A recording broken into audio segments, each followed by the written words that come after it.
Glory be to God. தேவனுக்கு மகிமை உண்டாவதாக. தேவனுக்கு மகிமை கலுகுனுகாக. I believe the power of God is in our midst to heal all those who are sick. வியாதியாக இருக்கிற எல்லாரையும் குணமாக்கும்படியாக தேவனுடைய வல்லமை நம்முடைய மத்தியில் இருக்கிறதை நான் விசுவாசிக்கிறேன். వ్యాధితో వచ్చిన వారందరినీ స్వస్థపరచు నిమిత్తము దేవుని యొక్క శక్తి ఈ స్థలములో ఉన్నది అని నేను నమ్ముచున్నాను. During Jesus' time and even during the apostolic time, there were no exceptions. இயேசுவின் நாட்களிலும் ஆதி அப்போஸ்தலரின் நாட்களிலும் யாருமே விதிவிலக்காய் இருக்கவில்லை. అపోస్తలుల కాలములో ఆది కాలములో వ్యాధిగ్రస్తులైన వారు ఎవరు కూడా మిగిలి ఉండలేదు. The word of God clearly states, Jesus healed all those who were sick. பிணியாளிகள் எல்லாரையும் இயேசு சுகமாக்கினார் என்று வேத வசனம் தெளிவாக எடுத்துரைக்கிறது. వ్యాధిగ్రస్తులందరినీ యేసు స్వస్థపరిచి ఉన్నాడని వేదవాక్యం చాలా తెలివిగా చెప్పుచూ ఉన్నది. The word Ephatha is throughout this place it is echoing. எஃபதா என்கிறதான அந்த வார்த்தை இந்த இடமெல்லாம் எதிரொலித்துக் கொண்டே இருக்கிறது. ఎఫాతా అనే మాట ఏక స్థలమంతా కూడా నిండుకొని ఉన్నది. Jesus mentioned that only once in the Bible. యేసు వేదத்தில் ஒரு முறை தான் அதை சொன்னார். యేసుక్రీస్తు అందరితో కూడా మాట చెప్పి ఉన్నాడు. Be it open. ఎఫతా என்றால் திறக்கப்படுவாயாக. ఎఫ్రతా అనగా విడిపింపబడుదుగాక. That word is all powerful even today. ஆனால் அந்த வார்த்தையானது இன்றைக்கும் சர்வ வல்லமை உள்ளதாக இருக்கிறது. ఆ యొక్క మాట ఈ దినం వరకు కూడా సర్వశక్తి గలదిగా కనబడుచున్నది. The eyes of the blind will be open. குருடரின் கண்கள் திறக்கப்படுவதாக. గుడ్డివాని యొక్క కన్నులు తెరవబడునుగాక. The ears of those who are impaired, their ears will be open. செவித்திறன் குறைந்தவர்களுடைய செவிகள் திறக்கப்படுவதாக. చెవిటిగా ఉన్నటువంటి చెవిటి వారి యొక్క కన్నులన్నీ తెరవబడునుగాక. Barren wombs will be open. మలడియా இருக்கிற గర్భங்கள் திறக்கப்படுவதாக. గొడ్రాలుగా ఉన్నటువంటి గర్భములన్నీ దేవుడు తెరవబోచున్నాడు. If you have serious heart problems, block here, there, and brain hemorrhage, God is going to heal you of all your ailments. கடுமையான இருதய பிரச்சனைகள் உங்களுக்கு இருக்கும் என்றால், ஆங்காங்கே இரத்த குழாய்களில் அடைப்புகள் இருக்கும் என்றால், உங்களுடைய மூளையிலே ஏதாவது அடைப்பு இருக்கும் என்றால், ஹீமரேஜ் இருக்கும் என்றால், கர்த்தர் அதை திறக்கிறார். మీ యొక్క హృదయములో చెప్పుకోలేని సమస్యలు ఒకవేళ ఇక మెదడు సంబంధించిన కార్యములు ఉన్నట్లయితే వాటన్నిటిని దేవుడు తెరచుదురు. Every system in your human physiology must operate normally. உங்களுடைய மனித சரீரத்தில் இருக்கிறதான ஒவ்வொரு மண்டலமும் அது இயல்பாக செயல்பட வேண்டும். మీ యొక్క శరీరంలో ఉన్నటువంటి ప్రతి ఒక్క అవయవం అనేది అది ఈ విధంగా ఉపయోగపడుచు ఉన్నది. Great physician Jesus is in our midst tonight. மாபெரும் வைத்தியராகிய இயேசு இன்றைக்கு இரவு நம்முடைய மத்தியில் இருக்கிறார். அவனை స్వస్థపరిచే యేసు ఈ దినమున మన మధ్యలో ఉన్నాడు. He says, I am God of all flesh. Is there anything too hard for me? நான் மாம்சமான யாவருக்கும் தேவனாகிய கர்த்தர், என்னாலே கூடாத அதிசயமான காரியம் உண்டோ என்று அவர் கேட்கிறார். నేను సర్వశక్తులకు దేవుడను, నాకు అసాధ్యమైనది ఏదైనా కలదని చెప్పిన దేవుడు మన మధ్యలోకి వచ్చి ఉన్నాడు. He has done it, he is doing it, and he will do it till the coming of the Lord. அவர் அதை கடந்த காலங்களில் செய்திருக்கிறார், இப்பொழுதும் செய்து வருகிறார். கர்த்தருடைய வருகை மட்டும் அதை செய்வார். ఆయన ఇంతవరకు చేసి ఉన్నాడు, ఇప్పటికీ చేయించునే ఉన్నాడు. ఆయన తన రాకడ వరకు కూడా ఈ విధంగా చేయను. In one of the Kottarakara conventions, Pastor T.U. Thomas mentioned. கொட்டாரகரா கன்வென்ஷன்களில் ஒன்றில் பாஸ்டர் டி.யு. தாமஸ் அவர்கள் இப்படி குறிப்பிட்டார். కొట్టారకర కన్వెన్షన్ లో పాస్టర్ టి.యు. థామస్ గారు ఈ విధంగా ఒక మాట చెప్పి ఉన్నారు. God told him, I am going to perform miracles, and till my coming there will be miracles in the church of God. நான் அற்புதங்களை செய்ய போகிறேன், என்னுடைய வருகை மட்டும் தேவனுடைய சபையில் அற்புதங்கள் நடைபெறும் என்று அவரிடம் கர்த்தர் சொன்னார். అద్భుతములు చేయబోతున్నాను, రాయక రాకడ వరకు అద్భుతములు సంఘములు చేసేదనని చెప్పి ప్రభు సెలవిచ్చి ఉన్నాడు. We have seen so many miracles, we are experiencing so many miracles. நாம் பல அற்புதங்களை கண்டிருக்கிறோம், பல அற்புதங்களை அனுபவித்தும் வருகிறோம். మనం పల అద్భుతములు మనం చూచి ఉన్నాము, పల విధమైన అద్భుతములు మనం అనుభవించబోచున్నాము. Jesus Christ the same yesterday, today and forever. இயேசு கிறிஸ்து நேற்றும் இன்றும் என்றும் மாறாதவராய் இருக்கிறார். యేసు క్రీస్తు నిన్న నేడు నిరంతరము ఆయన మార్పు లేని వాడిగా ఉన్నాడు. Sometime back God told me that the verse which is mentioned in Matthew chapter 10 verse 8 would be fulfilled. சில காலங்களுக்கு முன்பாக கர்த்தர் என்னோடு சொன்னார், மத்தேயு 10ஆம் அதிகாரம் 8ஆம் வசனத்தில் குறிப்பிடப்பட்ட அந்த வார்த்தை நிறைவேறும். దేవుడు కొన్ని దినములకు ముందుగా నాతో చలవిచ్చి ఉన్నాడు. మత్తయి సువార్త 10వ అధ్యాయము 8వ వాక్యము నెరవేర్చబడును అని సెలవిచ్చి ఉన్నారు. In all other places it is mentioned Jesus gave them power and authority to cast out demons and to heal them of their sicknesses. மற்ற எல்லா இடங்களிலும் அசுத்தாவிகளை துரத்தவும் சகல வியாதிகளையும் சகல நோய்களையும் நீக்கி அவர்களை குணமாக்கவும் தம்முடைய சீஷர்களுக்கு இயேசு அதிகாரம் கொடுத்ததாக எழுதப்பட்டிருக்கிறது. సమస్త రోగములను స్వస్థపరచుటయు వారిని శుద్ధం చేయుటయు అధికారమును దేవుడు తన శిష్యులకు ఇచ్చి ఉన్నాడని వాక్యము సెలవిచ్చుచున్నది. It's only a statement. அது ஒரு வாக்கியமாகவே இருக்கிறது. అది ఒక వాక్యముగా ఉన్నది. But here it is a command. ஆனால் இந்த மத்தேயு 10:8 அது ஒரு கட்டளையாக இருக்கிறது. ఇక్కడ 10వ అధ్యాయం 8వ వాక్యం మత్తయి సువార్తలో అది ఒక ఆజ్ఞగా ఇవ్వబడి ఉన్నది. These days God is going to use his servants of God for his glory. இந்த நாட்களில் தம்முடைய ஊழியர்களை தம்முடைய மகிமைக்காக தேவன் பயன்படுத்த போகிறார். దేవుడు తన యొక్క సేవకులను ఈ దినమున తనకు రాకడ కొరకు దేవుడు వారిని ప్రయోజనపరచుకొనబోచున్నాడు. What does that word say? அந்த வார்த்தை என்ன சொல்லுகிறது? ఆ యొక్క వాక్యం ఏమి చెప్పుచు ఉన్నది? Heal the sick. வியாதி உள்ளவர்களை சுகமாக்குங்கள். వ్యాధిగ్రస్తులను స్వస్థపరచుడి. Cleanse the lepers. குஷ்டரோகிகளை சுத்தமாக்குங்கள். కుష్ఠరోగులను శుద్ధులుగా చేయుడి. Raise the dead. மரித்தோரை எழுப்புங்கள். మరణించిన వారిని లేపుడి. Cast out demons. பிசாசுகளை துரத்துங்கள். అపమీద దయ్యములను వెళ్ళగొట్టుడి. Freely have we received and freely you give. இலவசமாய் பெற்றீர்கள் இலவசமாய் கொடுங்கள். ఉచితముగా పొందితిరి ఉచితముగా ఇయ్యుడి. May I repeat those verses once again. இந்த வசனங்களை மறுபடியுமாக நாம் தியானிக்கும் போது ఈ యొక్క వాక్యములు మరలా మనం ధ్యానించినప్పుడు What does Jesus say? இயேசு என்ன சொல்லுகிறார்? యేసు ఏమి చెప్పుచున్నాడు? Heal the sick. வியாதி உள்ளவர்களை சுத்தமாக்குங்கள். వ్యాధిగ్రస్తులను స్వస్థపరచుడి. You are authorized for that.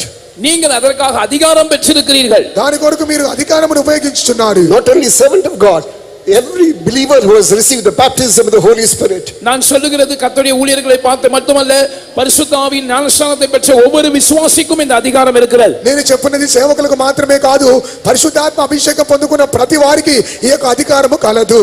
Even believers will have to do this ministry in your given capacity under the guidance of the true servants of God. உங்களுக்கு கொடுக்கப்பட்டதான அந்த எல்லை வரம்புக்குள் மெய்யான தேவ ஊழியர்களின் நடத்திப்பின் கீழ் இருந்து விசுவாசிகளும் கூட இந்த ஊழியத்தை செய்ய வேண்டும். మీరు నిజముగా ఏక నడిపింపు యొక్క ఆధీనంలో వారి యొక్క క్రింద మీరు ఉన్నట్లయితే ఈ అధికారంని మీరు కూడా మీరు ఉపయోగించుకోవచ్చు. Heal the sick.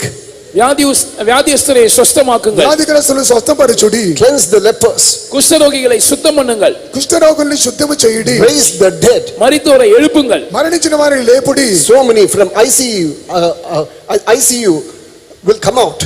அவசர சிகிச்சை பிரிவில் இருக்கிற பலரும் புறப்பட்டு வருவார்கள். అనేక మంది వారు బయలుదేరి వచ్చుదురు. Here it's not mentioned about the spiritual revival.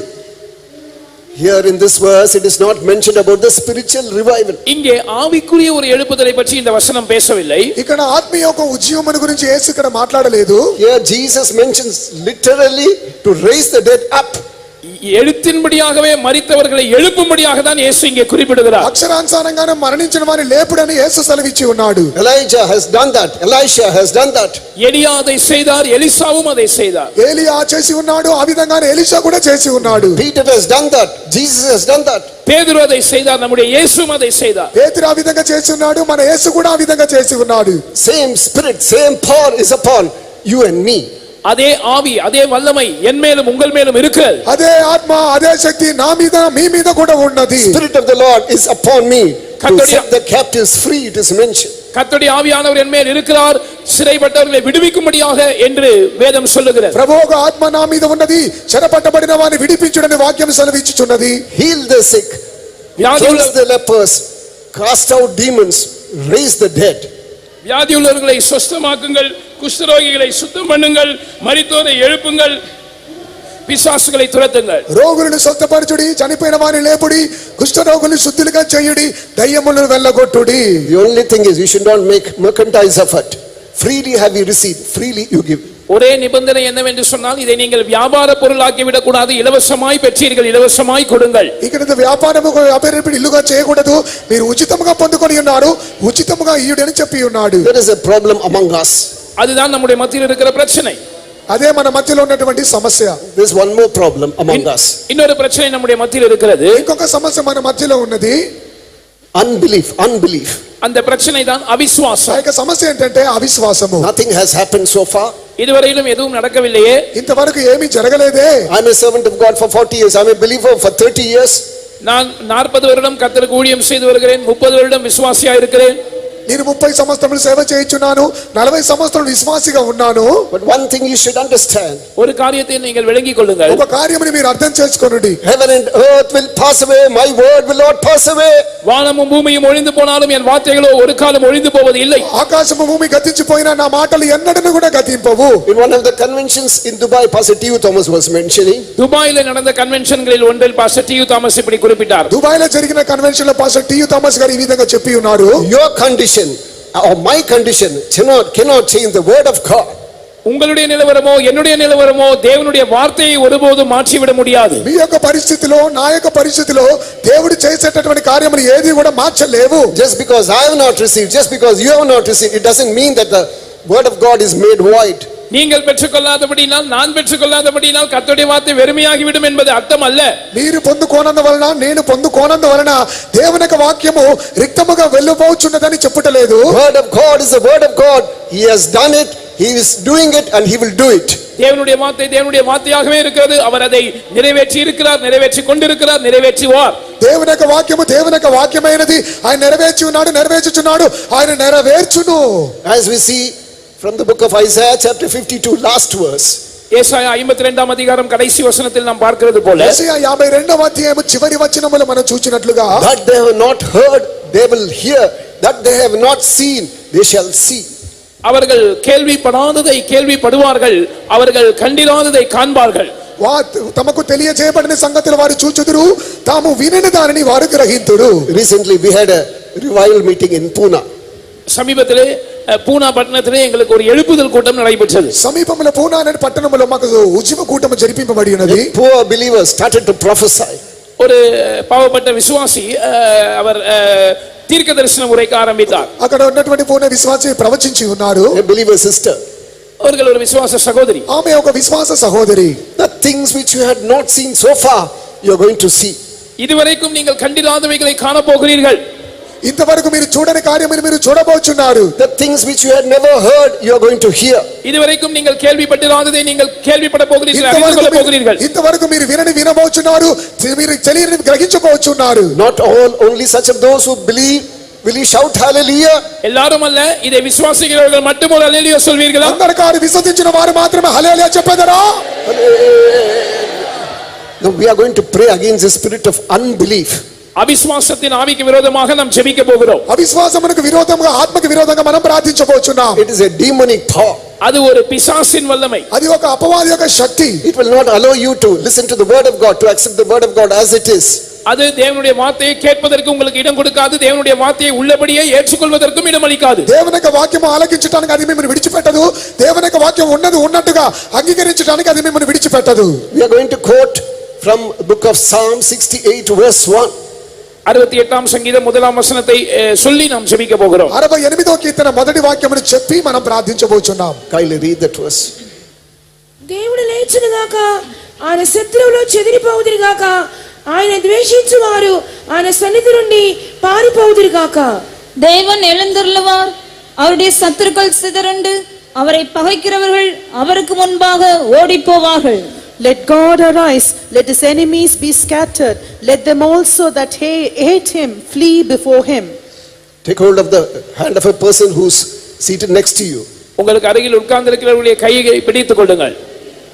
మీ చేతులు పక్కన ఉన్న వారి ఒకరి చేతులు పట్టుకోండి. May God arise and let the enemy be scattered.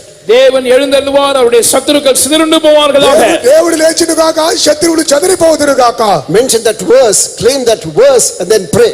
அந்த வசனத்தை உச்சரியுங்கள், அந்த வசனத்தை உரிமை பாராட்டுங்கள், தொடர்ந்து ஜெபியுங்கள். ఆ వాక్యమును ఉచ్చరించండి, ఆ వాక్యమును హక్కు చూపించి కొనసాగించి ప్రార్థించుడి. Any hindrance and especially the spirit of disbelief, unbelief must be done away with. எந்த தடையா இருந்தாலும் குறிப்பாக அவிசுவாசத்தின் ஆவி அகற்றப்படத்தான் வேண்டும். ఎటువంటి ఆత్మ అయినా గుర్తింపబడి అవిశ్వాసమైన ఆత్మ తొలగిపోవాల్సినదే. Let God arise and let the enemies be scattered. தேவன் எழுந்தருளுவாராக, அவருடைய சத்துருக்கள் சிதறண்டு போவார்களாக. దేవుడు లేచును గాక, ఆయన శత్రువులు చెదిరిపోవుదురు గాక. Let God arise and let the enemy be scattered. Let God arise and let the enemy be scattered.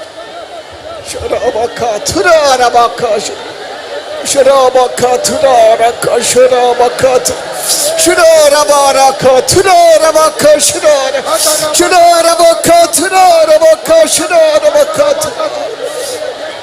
Praise the Lord, praise the Lord. Let God arise and the enemies be scattered. Let God arise, let the enemies be scattered. Let God arise, Let the enemies be scattered. let God arise, let God arise, Let the enemies be scattered. let God arise, let the enemies be scattered. Let God arise, let the enemies be scattered. Let God arise. Hallelujah. Praise be to God. தேவனுக்கு மகிமை உண்டாவதாக. దేవునికి మహిమ కలుగును గాక. For our meditation, shall we turn to the book of Jeremiah, chapter 17, verse 14. நம்முடைய தியானத்துக்காக எரேமியாவின் புஸ்தகம் 17ஆம் அதிகாரம் 14ஆம் வசனத்தை வாசிப்போம். మనకు వాక్య ధ్యానార్థమై ఇర్మియా గ్రంథం 17వ అధ్యాయము 14వ వాక్యమును చదువుకుందాం. యెహోవా నీవు నన్ను స్వస్థపరచుము, నేను స్వస్థత నొందుదును. నన్ను రక్షించుము, నేను రక్షింపబడుదును. నేను నిన్ను స్తోత్రించుటకు నీవే కారణభూతుడవు. கர்த்தாவே என்னை குணமாக்கும், அப்பொழுது குணமாவேன். என்னை ரட்சியும், அப்பொழுது ரட்சிக்கப்படுவேன். தேவரீரே என் துதி. Heal me, O Lord, and I shall be healed. Save me, and I shall be saved, for thou art my praise. This was the prayer of the prophet Jeremiah. இது எரேமியா தீர்க்கதரிசியின் ஜெபமாய் இருக்கிறது. ఇది ప్రవక్త అయిన ఇర్మియా యొక్క ప్రార్థనగా ఒక కార్యమై ఉన్నది. Throughout the Bible, we see salvation and healing go together. வேதம் முழுவதிலும் நாம் பார்க்கும்போது ரட்சிப்பும் சுகமாக்குதலும் ஒன்றாகவே வருகிறது. ఈ యొక్క వాక్య అధ్యాయం అంతా చూచినప్పుడు రక్షణ స్వస్థత అనేది అవి రెండు జతగా కలిసి వచ్చుచున్నవి. And God who would like to save your souls first, and he would like to heal you also of all your ailments. தேவன் முதலாவது உங்களுடைய ஆத்துமாவை ரட்சிக்க விரும்புகிறார், பின்பு உங்களுடைய வியாதிகளை எல்லாம் நீக்கி உங்களை சுஸ்தமாக்க விரும்புகிறார். దేవుడు మొదటిగా మీ ఆత్మను రక్షించగోరుచున్నాడు, అటు తర్వాత మీ యొక్క వ్యాధులన్నిటిని స్వస్థపరచగోరుచున్నాడు. We don't know as to what sickness Jeremiah had. எரேமியாவுக்கு என்ன வியாதி இருந்ததோ நாம் அறியோம். ఇర్మియాకు ఎటువంటి వ్యాధి ఉన్నదో మనకు తెలియదు. Now it is a plea, it is a petition, it's a prayer. Lord, heal me. ஆனால் இது ஒரு விண்ணப்பமாக, ஒரு ஜெபமாக இருக்கிறது. கர்த்தாவே என்னை குணமாக்கும். కానీ ఇక్కడ ఒక విజ్ఞాపనగా ఒక ప్రార్థనగా ఉన్నది, ప్రభువా నీవు నన్ను స్వస్థపరచుము. I'll tell you how powerful this word is. It's not only for that generation, it's for the present generation too. இந்த வார்த்தை எவ்வளவு வல்லமையுள்ளது என்று நான் உங்களுக்கு சொல்ல விரும்புகிறேன். அது அந்த காலத்து சந்ததிக்கு மாத்திரம் சொந்தமானதல்ல, இப்பொழுது இருக்கிற இந்த சந்ததிக்கும் சொந்தமானது. ఈ యొక్క మాట, ఈ యొక్క ప్రార్థన ఎంత శక్తివంతమైనదని చెప్పకొరుచున్నాను. ఇది అప్పుడు జీవించిన తరం వారికి మాత్రమే కాదు, ఇప్పుడు జీవించుతున్న ఈ తరం వారికి సొంతమై ఉన్నది. When I was serving the Lord in the Gulf, one of our pastors had to go to Mauritius. நான் வளைகுடா நாடுகளில் ஊழியம் செய்து கொண்டிருந்த போது நம்முடைய பாஸ்டர்மார்களில் ஒருவர் மொரீஷியஸுக்கு செல்ல வேண்டியதாக இருந்தது. నేను ఉత్తర భారతదేశంలో సేవ చేయించినప్పుడు ఒక పాస్టర్ గారి విధంగా వెళ్ళవలసి వచ్చి ఉన్నది. He quoted this verse while praying for a sick person. ஒரு வியாதியஸ்தருக்காக ஜெபிக்கும் போது இந்த வார்த்தையை சொல்லி அவர் ஜெபித்தார். ఒక వ్యాధిగ్రస్తుని కొరకు ప్రార్థించినప్పుడు ఈ వాక్యముని చెప్పి ఆ యొక్క పాస్టర్ గారు ప్రార్థించి ఉన్నారు. That sister had bowel cancer. அந்த சிஸ்டருக்கு புற்றுநோய் இருந்தது. ఆ యొక్క సహోదరికి క్యాన్సర్ వ్యాధి కష్టపడుచున్నది. He mentioned that verse. இந்த வசனத்தை அவர் குறிப்பிட்டார். ఈ యొక్క వాక్యమును వారు ఉచ్చరించి ఉన్నారు. Word of faith touched her. அந்த விசுவாசத்தின் வார்த்தை அவர்களை தொட்டது. ఆ విశ్వాసమును చూచి దేవుడు వారిని ముట్టి ఉన్నాడు. She was instantly healed, not by and by. அவர்கள் கொஞ்சம் கொஞ்சமாக அல்ல, தொடர்ச்சி உடனடியாக குணமாக்கப்பட்டார்கள். కొంచెం కొంచెం కాదు, వారు వెంటనే ఆ సమయంలోనే స్వస్థత నొంది ఉన్నారు. So sickness can be healed instantaneously also. எனவே வியாதி உடனடியாகவும் சுகமாக்கப்பட முடியும். అందుకొనకే వ్యాధి అనేది వెంటనే స్వస్థతను పొందవచ్చును. That same Jesus is in our midst tonight. அதே இயேசு இன்றைக்கு இரவு நம்முடைய மத்தியில் இருக்கிறார். అదే యేసు ఈ రాత్రి మన మధ్యలో ఉన్నాడు. So some of us are sick for quite some time. நம்மில் சிலர் நீண்ட நாட்களாக வியாதியா இருக்கக்கூடும். మన మధ్యలో కొంతమంది తీరని రోగములతో ఉండి ఉండవచ్చు. And many of us have resigned ourselves to fate. Oh, I'll have to live with that till my death. நம்மில் சிலர் ஒருவேளை நான் மரண பரியந்தம் இந்த வியாதியோடு தான் ஜீவிக்க வேண்டும் என்று, ஒருவேளை இதுதான் என்னுடைய விதி என்று நம்பிக்கை எழுந்திருக்க கூடும். కొంతమంది ఈ వ్యాధితోనే నేను కొనసాగించి జీవించాలి, ఇది నాకు నియమింపబడి ఉన్నది అని చెప్పి ఇలాంటి నమ్మకం లేని జీవితంతో మీరు ఒకవేళ కూర్చొని ఉండవచ్చు. No, you have hope. You will have to come out of it. இல்லை, உங்களுக்கு நம்பிக்கை உண்டு, நீங்கள் அந்த நம்பிக்கையற்ற தன்மையை விட்டு வெளியே வரத்தான் வேண்டும். లేదు మీకు నిశ్చయంగా నమ్మకం ఉన్నది, మీకు నమ్మకం లేనటువంటి స్థితి నుంచి మీరు బయటికి రావాల్సి ఉన్నది. Sometimes you may be a child of God. சில வேளை நீங்கள் தேவனுடைய பிள்ளையா இருக்கலாம். కొన్ని సందర్భంలో మీరు దేవుని యొక్క బిడ్డగా ఉండి ఉండవచ్చు. Sometimes you may not have heard about Jesus, you may not have experienced Jesus in your life. அல்லது ஒருவேளை நீங்கள் இயேசுவை குறித்து கேள்விப்பட்டிராதவர்களாக அல்லது இயேசுவை அனுபவித்திராதவர்களாக இருக்கலாம். ఒకవేళ మీరు యేసుని అనుభవించే ఒక వ్యక్తిగా యేసుని ఎరగని వారుగా మీరు ఉండి ఉండవచ్చు. If you are a child of God, God puts you certain conditions. நீங்கள் தேவனுடைய பிள்ளைகளா இருந்தால் சுகமாக்கப்படுவதற்கு தேவன் சில நிபந்தனைகளை உங்களுக்கு முன்வைக்கிறார். ఇక్కడ దేవుని బిడ్డలుగా ఉంటేనే మీకు స్వస్థతను వచ్చునని చెప్పి ఒకవేళ దేవుడు ఒక నిబంధన మీకు ఇవ్వవచ్చును. But as far as others are concerned, even without any precondition, the Lord heals you of all your sicknesses. ஆனால் மற்றவர்களை பொறுத்தமட்டில் எந்த விதமான முன் நிபந்தனையும் இன்றி தேவன் உங்களுடைய நோய்களை எல்லாம் நீக்கி உங்களை சுகமாக்குகிறவராய் இருக்கிறார். మీరు ఇతరులు అయి ఉండవచ్చు, యేసుని అంగీకరింపని వారై ఉండవచ్చు, కానీ ఎటువంటి విధి లేకుండా యేసు మిమ్మును కూడా స్వస్థపరచగలడు. Today I like to mention 3 things about sickness. இன்றைக்கு வியாதியை குறித்து 3 காரியங்களை உங்களுக்கு முன்பாக நான் வைக்கிறேன். ఈ దినమున ఆ వ్యాధిని గురించి ఒక 3 కార్యములు మీకు ముందుగా ఉంచగోరుచున్నాను. First of all, it is a pit. முதலாவது அது ஒரு குழி. మొట్టమొదటిగా అది ఒక గుంట. It pulls you deeper and deeper and deeper. அது உங்களை ஆழமாக இன்னும் ஆழமாக அதிக ஆழத்துக்குள் இழுக்கிறது. అది మిమ్మును ఒక లోతుగా ఇంకా లోతట్టుగా అది మిమ్మును లోపలికి లాక్కొని వెలిచి ఉన్నది. When King Hezekiah was sick, ராஜாவாகிய எசேக்கியா வியாதிப்பட்ட போது, రాజు అయినటువంటి హిజ్కియా వ్యాధి పడినప్పుడు he compares that with a pit. அதை ஒரு குழிக்கு அவன் ஒப்பிடுகிறார். దాన్ని అతడు ఒక గొయ్యి లేక గుంటను పోల్చి చెప్పుచున్నాడు. In Isaiah chapter 38 verse 17 he says, I was in the pit of corruption. 38ஆம் அதிகாரம் ஏசாயா 17ஆம் வசனத்திலே அவன் இப்படி சொல்லுகிறான், நான் அழிவின் குழியில் இருந்தேன். 38వ అధ్యాయము 17వ వాక్యంలో చెప్తున్నాడు, అతడు నేను నాశనకరమైన గుంటలో ఉన్నాను, గోతి నుండి విడిపింపబడుతున్నాను చెప్పి ఉన్నాడు. How many of you would like to remain in that pit?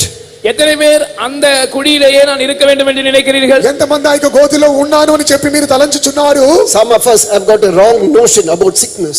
நம்மில் சிலருக்கு வியாதியை குறித்து தவறான அபிப்பிராயம் உண்டு. కొంతమందికి మన మధ్యలో వ్యాధి గురించి ఒక తప్పైన అభిప్రాయం కలదు. Probably God has permitted this sickness in my life that I may be sanctified. ஒருவேளை நான் பரிசுத்தமாக்கப்படுவதற்கு ஏதுவாக தேவன் இந்த வியாதியை என்னுடைய வாழ்க்கையில் அனுமதித்திருக்கிறார் என்று நாம் எண்ணுகிறோம். నేను పరిశుద్ధపరచబడలేదు, అందుకొరకే దేవుడు నా జీవితంలో ఈ వ్యాధిని అనుమతించి ఉన్నాడని తలంచుకొనిచున్నారు. If it can sanctify you, anything else also can sanctify, because both sickness and sin, both these things come from demonic powers, you must understand. வியாதி உங்களை பரிசுத்தமாக்க கூடுமானால் வேறு எது வேண்டுமானாலும் கூட உங்களை பரிசுத்தமாக்க முடியுமே. நீங்கள் ஒரு காரியத்தை தெளிவாக விளங்கிக் கொள்ள வேண்டும். பாவம் வியாதி இரண்டுமே పిశాచిడத்திலிருந்து வருகிறது. వ్యాధి మిమ్మును పరిశుద్ధపరచునని మీరు తలంచుకొనవచ్చు, కానీ ఒక విషయం అర్థం చేసుకోవాలను, వ్యాధి అనేది అది అపవాది యొద్ద నుంచి వచ్చేటటువంటి వ్యాధి, పాపము, ఈ రెండు అపవాది నుంచి వచ్చేటటువంటి ఒక కార్యములై ఉన్నవి. As you would like to contend with sin, you should contend with sickness too. நீங்கள் எப்படி பாவத்தை எதிர்த்து போராட விரும்புகிறீர்களோ வியாதியை எதிர்த்தும் நீங்கள் போராடத்தான் வேண்டும். ఏ విధంగా పాపము విరోధంగా మీరు పోరాడుచున్నారో అదే ప్రకారంగా వ్యాధికి విరోధంగా మీరు పోరాడవలసి ఉన్నది. Today you should cry in the presence of God and come out of that pit. இன்றைக்கு நீங்கள் கர்த்தருடைய சமூகத்திலே அவரை நோக்கி கதறி அந்த குழியிலிருந்து வெளியே வரத்தான் வேண்டும். ఈ దినమున దేవుని యొక్క సన్నిధిలో మీరు ఆ విధంగా ఏడ్చి ప్రలాపించి ఆ యొక్క గోతి నుంచి మీరు బయటికి రావాల్సి ఉన్నది. Second, it is a bondage. இரண்டாவதாக வியாதி என்பது ஒரு அடிமைத்தனம். రెండవదిగా వ్యాధి అనేది ఒక బానిసత్వం, అది ఒక దాసత్వము. In the book of Luke chapter 13 verse 16, what do we read? லூக்கா சுவிசேஷம் 13:16 நாம் என்ன படிக்கிறோம்? లూకా సువార్త 13వ అధ్యాయము 16వ వాక్యంలో ఏం చదువుచున్నాం? She was daughter of Abraham, all right, she knew the law. அவள் ஆபிரகாமின் குமாரத்தியாய் இருந்தால் அவளுக்கு நியாயப்பிரமாணம் தெரியும். ఆమె అబ్రహాము కుమార్తె, ఆమెకు ధర్మశాస్త్రం అంతయు కూడా తెలుసు. But at the same time she was under bondage. அதே நேரத்தில் அவள் ஒரு அடிமைத்தனத்துக்குள் இருந்தாள். కానీ ఆమె ఇంకొక బానిసత్వంలో కనబడి ఉన్నది. She had a hunchback, she could not walk straight. அவள் எவ்வளவேனும் நிமிரக்கூடாத கூனியாய் இருந்தாள். ఆమె ఎంత మాత్రం చక్కగా నిలబడలేని ఒక వంగిపోయిన గూనివైన స్త్రీ వలె కనబడి ఉన్నది. It doesn't allow you to do things normally. సాధారణமாக తన్నుடைய వేலைகளை செய்து கொள்ள அவளால் கூடாதிருந்தது. సాధారణంగా చెప్పాలంటే ఆమె యొక్క పనులు చేసుకోవడానికి కూడా ఆమెకు ఎంత మాత్రము వల్ల పడని కార్యమై ఉన్నది. Thirdly, it is called captivity. மூன்றாவது வியாதி ஒரு சிறையிருப்பு என்று அழைக்கப்படுகிறது. మూడవదిగా వ్యాధి అనేది ఒక చెర అని చెప్పబడి ఉన్నది. In the case of Job, it is mentioned it is a captivity. யோபின் விஷயத்தில் அவனுக்கு இருந்த வியாதி ஒரு சிறையிருப்பு என்று குறிப்பிடப்பட்டிருக்கிறது. యోబు విషయంలో చెప్పినట్లయితే అతనికి వ్యాధి అదొక చెర అని చెప్పబడి ఉన్నది. So as we read from the book of Job chapter 42 verse 10, யோபின் புத்தகம் 42ஆம் அதிகாரம் 10ஆம் வசனத்தில் நாம் படிப்பது போல, యోబు 42వ అధ్యాయము వచనం 10వ చదువుచున్నాము. God turned his captivity, it is mentioned. தேவன் யோபின் சிறையிருப்பை மாற்றினார் என்று குறிப்பிடப்பட்டிருக்கிறது. యోబు యొక్క చెర నుంచి అతనికి చెర నుంచి విడిపించి ఉన్నాడని మనం చదువుచున్నాం. Then the next thing that we have to understand this is all sicknesses are from Satan. அடுத்ததாக நாம் புரிந்து கொள்ள வேண்டியதான காரியம் என்னவென்று சொன்னால் எல்லா வியாதிகளும் சாத்தானிடமிருந்தே வருகின்றன. తర్వాత మనం గ్రహించుకోవాల్సిన ఒక విషయం ఏంటంటే సర్వ వ్యాధులన్నీ అవన్నీ అపవాది నుంచి వచ్చుచున్నవని గ్రహించుకొనవలెను. When we turn to the book of Job chapter 2 verse 7. யோபின் புத்தகம் 2ஆம் அதிகாரம் 7ஆம் வசனத்துக்கு நாம் திரும்பும்போது యోబు గ్రంథము 2వ అధ్యాయము 7వ వాక్యమునకు వైపు మనం తిరిగినప్పుడు కాబట్టి అపవాది యెహోవా సన్నిధి నుండి బయలు వెళ్ళి అరికాలు మొదలుకొని నడినెత్తి వరకు బాధగల కురుపులతో యోబును మొత్తెను. அப்பொழுது சாத்தான் கர்த்தருடைய சந்நிதியை விட்டு புறப்பட்டு யோபின் உள்ளங்கால் தொடங்கி அவன் உச்சந்தலை மட்டும் கொடிய பருக்களால் அவனை வாதித்தான். So went Satan forth from the presence of the Lord and smote Job with sore boils from the sole of his foot unto his crown. Also read Acts chapter 10 verse 38. There are so many verses in the Bible. வேதத்தில் பல வசனங்கள் இதை குறித்து சொல்லப்பட்டிருக்கிறது. ஆனால் அப்போஸ்தலர் 10:38 வாசியுங்கள். దేవుని యొక్క వాక్యములు పలు వాక్యములు చెప్పబడినది. ఆయన అపోస్తల కార్యములు 10వ అధ్యాయము 38వ వచనమును కూడా చదవండి. అదేదనగా దేవుడు నజరేయుడైన యేసును పరిశుద్ధాత్మతోను శక్తితోను అభిషేకించినన్నది దేవుడు ఆయనకు తోడై ఉండను గనుక ఆయన మేలు చేయుచు అపవాది చేత పీడించబడిన వారందరినీ స్వస్థపరచుచు సంచరించుచుండెను. நசரேயனாகிய இயேசுவை தேவன் பசுத்தாவியினாலும் வல்லமையினாலும் அபிஷேகம் பண்ணினார். தேவன் அவருடனே கூட இருந்தபடியினாலே அவர் நன்மை செய்கிறவராயும் பிசாசின் வல்லமையில் அகப்பட்ட யாவரையும் குணமாக்குகிறவராயும் சுற்றி திரிந்தார்.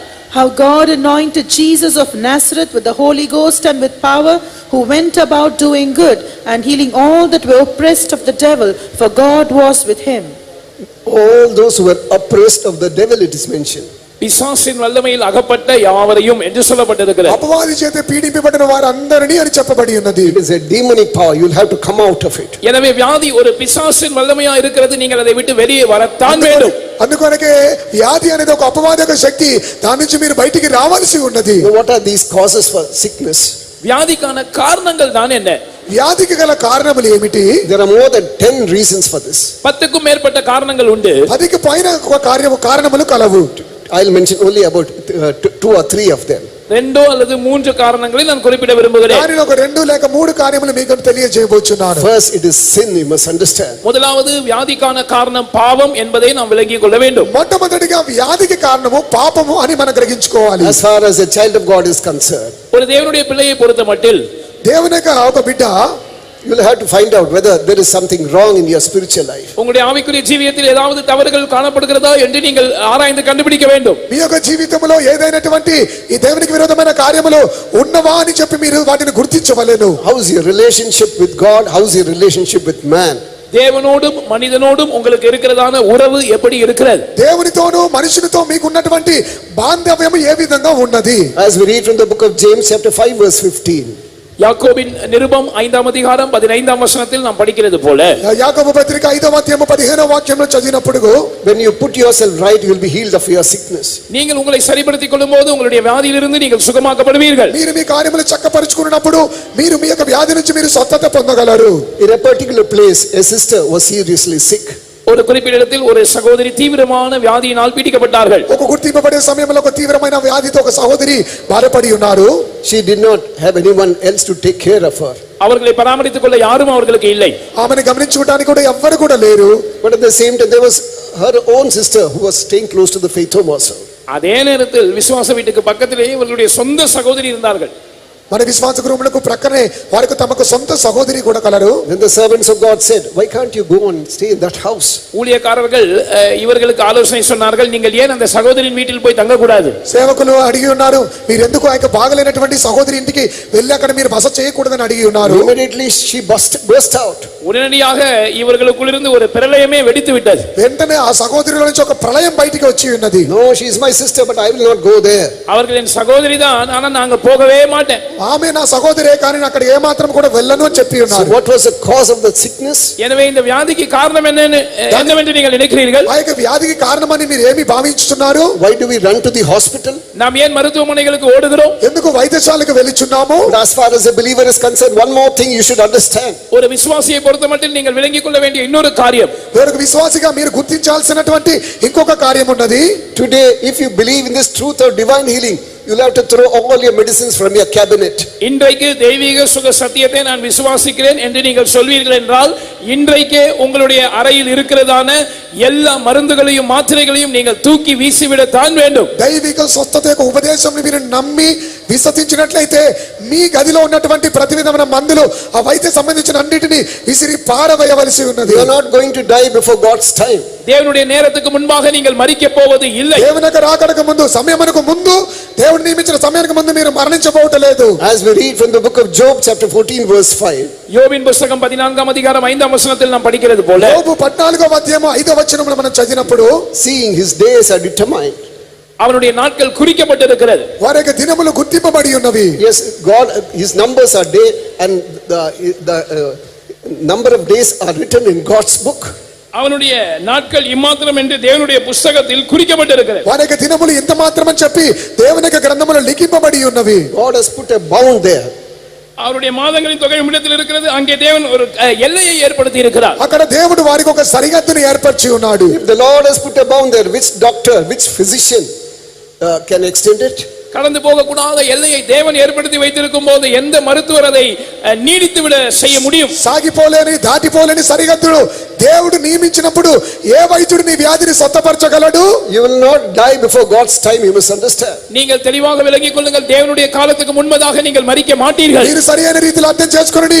దేవుడు నియమించిన సమయమునకు ముందుగా మీరు చనిపోవుటలేదు. In some cases, they take the patient to the hospital, spend huge amount, then afterwards money also gone, the soul also gone. சில நபர்களுடைய வாழ்க்கையில் நாம் பார்க்கிறோம், அந்த நோயாளி மருத்துவமனைக்கு கொண்டு செல்லப்படுகிறார், பல லட்சக்கணக்கான ரூபாய் செலவாகிறது, கடைசியிலே அந்த நபரும் மரித்து விடுகிறார். చివరికి మన కొన్ని కార్యములు మనం చూస్తున్నాము. ఒక వ్యాధిగ్రస్తును వైద్యశాలకు తీసుకువెళ్తున్నారు, ఎంతో డబ్బులు లక్షలు ఖర్చు పెడుతున్నారు, కానీ చివరికి ఆ వ్యాధిగ్రస్తుడు మరణించుచున్నాడు. As a 9-year-old boy, I was sick, I was taken to the hospital. 9 వయது నిరம்பிய పైన இருக்கும்போது நான் வியாதிப்பட்டபடியால் மருத்துவமனைக்கு கொண்டு செல்லப்பட்டேன். 9 సంవత్సరముల వయసు ప్రాయంలో ఉన్నప్పుడు నేను వ్యాధి పడినందువల్ల నేను వైద్యశాలకు తీసుకొని పోబడి I ఉన్నాను. was in the hospital for almost 2.5 months. 2.5 மாதங்கள் நான் ஏறக்குறைய மருத்துவமனையிலேயே செலவழித்தேன். దాదాపుగా 2.5 మాసములు నేను వైద్యశాలకు తీసుకొని పోబడి ఉన్నాను. Doctor could not diagnose my sickness. என்னுடைய வியாதியை மருத்துவர்களால் கண்டுபிடிக்கவே முடியவில்லை. నాకు ఏమి వ్యాధి ఉన్నదో వైద్యులు కూడా గుర్తించలేకపోయి ఉన్నారు. Because of my sickness, I could not write my 4th standard examination. நான் அப்பொழுது 4ஆம் வகுப்பு படித்திருந்தேன். என்னுடைய வியாதியின் நிமித்தம் அந்த தேர்வை என்னால் எழுத முடியவில்லை. నేను అప్పుడు 4వ తరగతి చదువుచున్నాను. నా వ్యాధి నిమిత్తముగా నేను ఎటువంటి పరీక్షలు రాయలేని పోయి ఉన్నాను. My father got into deep debts என்னுடைய தகப்பன் இது because நிமித்தம், of my hospitalization. என்னுடைய தகப்பன் நான் மருத்துவமனையில் அனுமதிக்கப்பட்டது நிமித்தம் ஆழ்ந்த கடனுக்குள்ளானார். నేను హాస్పిటల్ ఉన్నందు వలన నా యొక్క తండ్రి గారు ఎంతో ఎక్కువగా అప్పుల పాలైపోయి ఉన్నాడు. I remember as having taken 49 injections. 49 ஊசி எனக்கு போடப்பட்டதாக எனக்கு நினைவு இருக்கிறது. 49 ఇంజెక్షన్ నాకు వేసినట్లుగా నేను గుర్తు చేసుకుంటున్నాను. I still had fever. We spent money, but my parents brought me back to the faith. I still had fever. பணம் brought me back home. பணம் செலவழிந்ததுதான் மிச்சம். ஆனால் எனக்கோ ஜுரம் இருந்து கொண்டே இருந்தது. என்னுடைய பெற்றோர் என்னை வீட்டுக்கு திருப்பி கொண்டு வந்து விட்டார்கள். ఆకాశ డబ్బు ఖర్చు అవుతూనే ఉన్నది, కానీ ఆ సమయంలో ఏమీ స్వస్థత దొరకలేదు. మా తల్లిదండ్రులు తిరిగి నన్ను ఇంటికి తీసుకుని వచ్చి ఉన్నారు. Doctor said there is some deficiency in his blood. If it continues, that will end up in tuberculosis. மருத்துவர்கள் சொன்னார்கள், இவனுடைய இரத்தத்தில் ஏதோ குறைபாடு இருக்கிறது, இது இப்படியே நீடித்தால் அது டிபியாக மாறிவிடும். డాక్టర్ వైద్యులు చెప్పి ఉన్నారు, ఏక రక్తంలో ఏదో ఒక తేడా ఉన్నది, ఇలాగనే ఉన్నట్లయితే ఇతనికి వ్యాధి పెరిగిన చనిపోనని చెప్పి వైద్యులు చెప్పి ఉన్నారు. He also said that I have some problem with my digestive system and I would not be able to digest fatty substance. மாத்திரமல்ல, என்னுடைய ஜீரண மண்டலத்திலும் ஏதோ குறைபாடு இருக்கிறது, கொழுப்பான பதார்த்தங்கள் எனக்கு ஜீரணம் ஆகாது என்றும் சொன்னார்கள். నా యొక్క జీర్ణ వ్యవస్థలో ఏదో ఒక సమస్య ఉన్నది, అందుకొరకే క్రొవ్వు సంబంధించిన ఏది వస్తువు కూడా అది నీకు జీర్ణం అవ్వదని చెప్పి వైద్యులు చెప్పి ఉన్నారు. I was brought home. Saints prayed over me. Today I am perfectly healed. நான் வீட்டுக்கு கொண்டு வரப்பட்ட பிற்பாடு பரிசுத்தவான்கள் எனக்காக ஜெபித்தார்கள். இன்றைக்கு நான் பூரண ஆரோக்கியத்தோடு சுகத்தோடு இருக்கிறேன். నన్ను ఇంటికి తీసుకొని వచ్చి ఉన్నారు, పరిశుద్ధులు నా కొరకు భారం కలిగి ప్రార్థించున్నారు. ఈ దిన వరకు నేను సంపూర్ణ ఆరోగ్యం కలిగి ఉన్నాను. For my resident visa, I had to give my blood in Dubai. என்னுடைய ரெசிடென்ட் விசாவுக்காக நான் இரத்த பரிசோதனைக்கு இரத்தத்தை கொடுக்க வேண்டியதா இருந்தது. నా యొక్క ఉద్యోగ నిమిత్తము నేను రక్తమును ఇవ్వవలసి వచ్చి ఉన్నది. I had a small doubt in my mind. Doctor said those days that I'll have TB or something. எத்தனையோ வருஷங்கள் கழித்து என்னுடைய மனதில் ஒரு சின்ன சந்தேகம். நான் சின்ன பையனா 9 வயசு பையனா இருக்கும்போது எனக்கு டிபியோ ஏதோ இருக்குன்னு மருத்துவர்கள் சொன்னார்களே. నేను చాలా సంవత్సరాల తర్వాత గుర్తు చేసుకుని ఉన్నాను. 9 సంవత్సరాల వయసు ఉన్నప్పుడు వైద్యులు చెప్పి ఉన్నారు నాకు టీబీ వ్యాధి వచ్చిందని చెప్పి నేను జ్ఞాపకం చేసుకుని ఉన్నాను. Perfectly all right. ஆனால் அந்த இரத்த பரிசோதனையில் பூரண சுகமாய் நான் இருந்தேன். ఆ రక్త సంబంధించిన వ్యాధి నుంచి నాకు పూర్ణ స్వస్థతను కలిగి ఉన్నాను. Again for the renewal of my visa 2006 again I had to go. 2006ஆம் ஆண்டு என்னுடைய விசா புதுப்பிக்கப்பட முடியாது, மறுபடியும் நான் போக வேண்டியிருந்தது. 2006 సంవత్సరం నా యొక్క వీసా నూతన పరచుకోవడం నిమిత్తము నేను మరలా వెళ్ళవలసి వచ్చి ఉన్నది. Perfectly all right. மறுபடியும் பூரணமாய் நான் ஆரோக்கியமாய் இருந்தேன். మరలా నేను సంపూర్ణ ఆరోగ్యం కలిగి When ఉన్నాను. the Lord heals, it will be a perfect healing. தேவன் சுகமாக்கும் போது அது பரிபூர்ண சுகமாய் இருக்கும். దేవుడు స్వస్థపరిచినప్పుడు అది సంపూర్ణ స్వస్థతగా ఉండును. We are not against doctors, we are not against medical profession. நாங்கள் மருத்துவ துறைக்கோ அல்லது மருத்துவர்களுக்கோ எதிரானவர்கள் அல்ல. మేము వైద్యులకు లేకపోతే వైద్యశాలకు విరోధులము కాదు. It is a noble profession that they have taken up. அவர்கள் எடுத்துக்கொண்டது ஒரு மேன்மையான ஒரு வேலையாக இருக்கிறது. వారు తీసుకున్నటువంటి ఆ విషయం అది ఉన్నతమైనటువంటి ఒక ఉద్యోగం అయి ఉన్నది. But as far as a child of God is concerned, ஆனால் ஒரு தேவனுடைய பிள்ளையை பொறுத்தமட்டில் ఒక దేవునికి బిడ్డని విషయమునకు వచ్చినట్లయితే we believe who forgives all our sins, iniquities, and who heals us of all our sicknesses. நம்முடைய அக்கிரமங்களை எல்லாம் மன்னித்து நம்முடைய நோய்களை எல்லாம் குணமாக்குகிற அவரை நாம் விசுவாசிக்கிறோம். అతిక్రమములను క్షమించి మన వ్యాధులన్నిటిని స్వస్థపరిచే ఆయనను మాత్రమే మనం నమ్మవలెను. Let bygone be bygone. Today believers must take a decision to stand for this truth of divine healing. கடந்து போனதாகவே இருக்கட்டும், ஆனால் இன்றைக்கு விசுவாசிகள் தெய்வீக சுகத்தில் நிற்போம் என்ற உறுதியான தீர்மானம் எடுக்க வேண்டும். గడిచిన కాలంలో మీకు అసాధ్యమై ఉండవచ్చు, ఈ దినమున మీరు తీర్మానం చేయండి దైవిక స్వస్థతలో మీరు ఉండగలరు. Your days are numbered and God knows everything because he is your creator God. உங்கள் நாட்கள் எண்ணப்பட்டிருக்கிறது. தேவனுக்கு உங்களை பற்றி எல்லா காரியங்களும் தெரியும், ஏனென்றால் அவர்தான் உங்களை சிருஷ்டித்த தேவன். మీ దినములన్నీ లెక్కింపబడి ఉన్నవి, మిమ్మల్ని గురించి దేవునికి తెలుసు, ఎందుకంటే ఆయన మిమ్మల్ని సృష్టించిన దేవుడై ఉన్నాడు. In Numbers chapter 12 verse 10 we read that Miriam became sick because of her rebellion. என்னாகமம் 12ஆம் அதிகாரம் 10ஆம் வசனத்தில் மிரியாம் தன்னுடைய முரட்டாட்டத்தின் நிமித்தம் வியாதிப்பட்டதாக நாம் படிக்கிறோம். సంఖ్యాకాండము 12వ అధ్యాయంలో మనం చూస్తున్నాము మిరియాము తనకు ఉన్నటువంటి మూర్ఖత మూలముగా వ్యాధి పడినట్లుగా మనం చదువుచున్నాం. In 2 Chronicles chapter 26 verse 16 it is mentioned that Uzziah, because his heart was lifted up and then he sinned, and then that's the reason why he was struck by God. 2 நாளாகமம் 26:16 உசியா என்கிற ராஜாவை குறித்து படிக்கிறோம். அவனுடைய பாவம் அவனுடைய இருதயத்தின் மேட்டிமையா இருந்தது. அவனுடைய இருதயம் மேட்டிமையா இருந்தபடியால் தேவன் அவனை அடித்ததினால் அவன் வியாதிப்பட்டான். 2 దినవృత్తాంతములు 26వ అధ్యాయము 15వ వాక్యంలో చదువుచున్నాం అతని యొక్క హృదయం యొక్క గర్వము నిమిత్తము దేవుడు అతన్ని మొత్తినందువలన అతడు వ్యాధి పడి ఉన్నాడని చెప్పి రాయబడి ఉన్నది. Now we'll read from the book of Micah chapter 6 verse 13. மீகா 6ஆம் அதிகாரம் 13ஆம் வசனத்தை வாசிக்க கேட்போம். మీకా 6వ అధ్యాయము 13వ వాక్యమును చదువుట విని ఉన్నాం. Sin and sickness go together. பாவமும் வியாதியும் ஒன்றாக இணைந்தே செல்கின்றன. పాపము వ్యాధి రెండు జతగా కలిసిపోచున్నట్లుగా కాబట్టి నీవు బాగుపడకుండా నేను నీ పాపములను బట్టి నిన్ను పాడు చేసి మొత్తుదును. ஆகையால் நான் உன் பாவங்களின் நிமித்தம் உன்னை அடித்து பாலாக்குகிறதினால் உன்னை பலட்சியமாக்குவேன். Therefore also will I make thee sick in smiting thee, in making thee desolate because of thy sins. Praise be to God. தேவனுக்கு ஸ்தோத்திரம். దేవునికి స్తోత్రములు. It's true that God doesn't give you sickness. தேவன் வியாதியை உங்களுக்கு கொடுப்பது இல்லை என்பது உண்மைதான். దేవుడు మీకు వ్యాధిని ఇవ్వటం లేదు అనే విషయము నమ్మక నిజమే. Sickness is from God, sickness is from Satan. வியாதி சாத்தானிடமிருந்தே வருகிறது. అపవాది నుంచి ఇక వ్యాధి అనేది వచ్చుచున్నది. Here it is mentioned God permits sickness. ஆனால் இங்கே தேவன் வியாதியை அனுமதிக்கிறதாக நாம் படிக்கிறோம். కానీ ఇక్కడ దేవుడు వ్యాధిని అనుమతించుచున్నాడు అని చదువుచున్నాం. Every good gift is from the father of lies, who has got, who gives you only good things. நன்மையான இந்த ஈவும் பூர்ணமான எந்த வரமும் பரத்திலிருந்து உண்டாகி ஜோதிகளின் பிதாவிடத்திலிருந்து இருந்து இறங்கி வருகிறது. அவர் நன்மையானவைகளை மாத்திரமே நமக்கு கொடுக்கிறார். మేలైన ప్రతి కార్యమును మేలైనటువంటి ప్రతి కార్యమును జ్యోతులకు తండ్రి అయినటువంటి దేవుని యొద్ద నుంచి వచ్చుచున్నది. ప్రతి మేలు దేవుని యొద్ద నుంచి వచ్చుచున్నది. No evil in his hands. அவருடைய கரத்தில் தீமை என்பது இல்லவே இல்லை. ఆయన హస్తములో కీడు అనేది లేనే లేదు. There is no variableness, no shadow of turning, it is mentioned. அவரிடத்தில் யாதொரு மாறுதலும் வேற்றுமையும் நிழலும் இல்லை என்று குறிப்பிடப்பட்டிருக்கிறது. అతనికి హృదయ గర్వమును బట్టి అనుమతింపబడి ఉన్న చెప్పి చదువుచున్నాము. As far as believers are concerned, find out whether there is something wrong with your relationship with either God or man. இங்கே இருக்கிற விசுவாசிகளை பொறுத்தமட்டில் நீங்கள் உங்களுடைய ஜீவியத்தில் மனிதனோடு உள்ள உறவிலும் தேவனோடு உள்ள உறவிலும் ஏதாவது தவறு இருக்கிறதா என்பதை நீங்கள் ஆராய்ந்து கண்டுபிடியுங்கள். ఇక్కడ విశ్వాసులకు చెప్పినట్లయితే దేవునితోను మనుషులతో ఉన్నటువంటి సంబంధంలో ఐక్యతలో ఏదైనా లోపం ఉన్నదా అని చెప్పి మీరు గుర్తించుకొనుడి. Second, it can be as a trial also. இரண்டாவதாக வியாதிக்கான காரணம் அது ஒரு பரீட்சையாகவும் இருக்கக்கூடும். రెండవదిగా వ్యాధికి గల కారణము అది ఒకవేళ ఒక పరీక్ష అయి ఉండవచ్చు. As we see from the book of Job chapter 2 verses 3 and 4.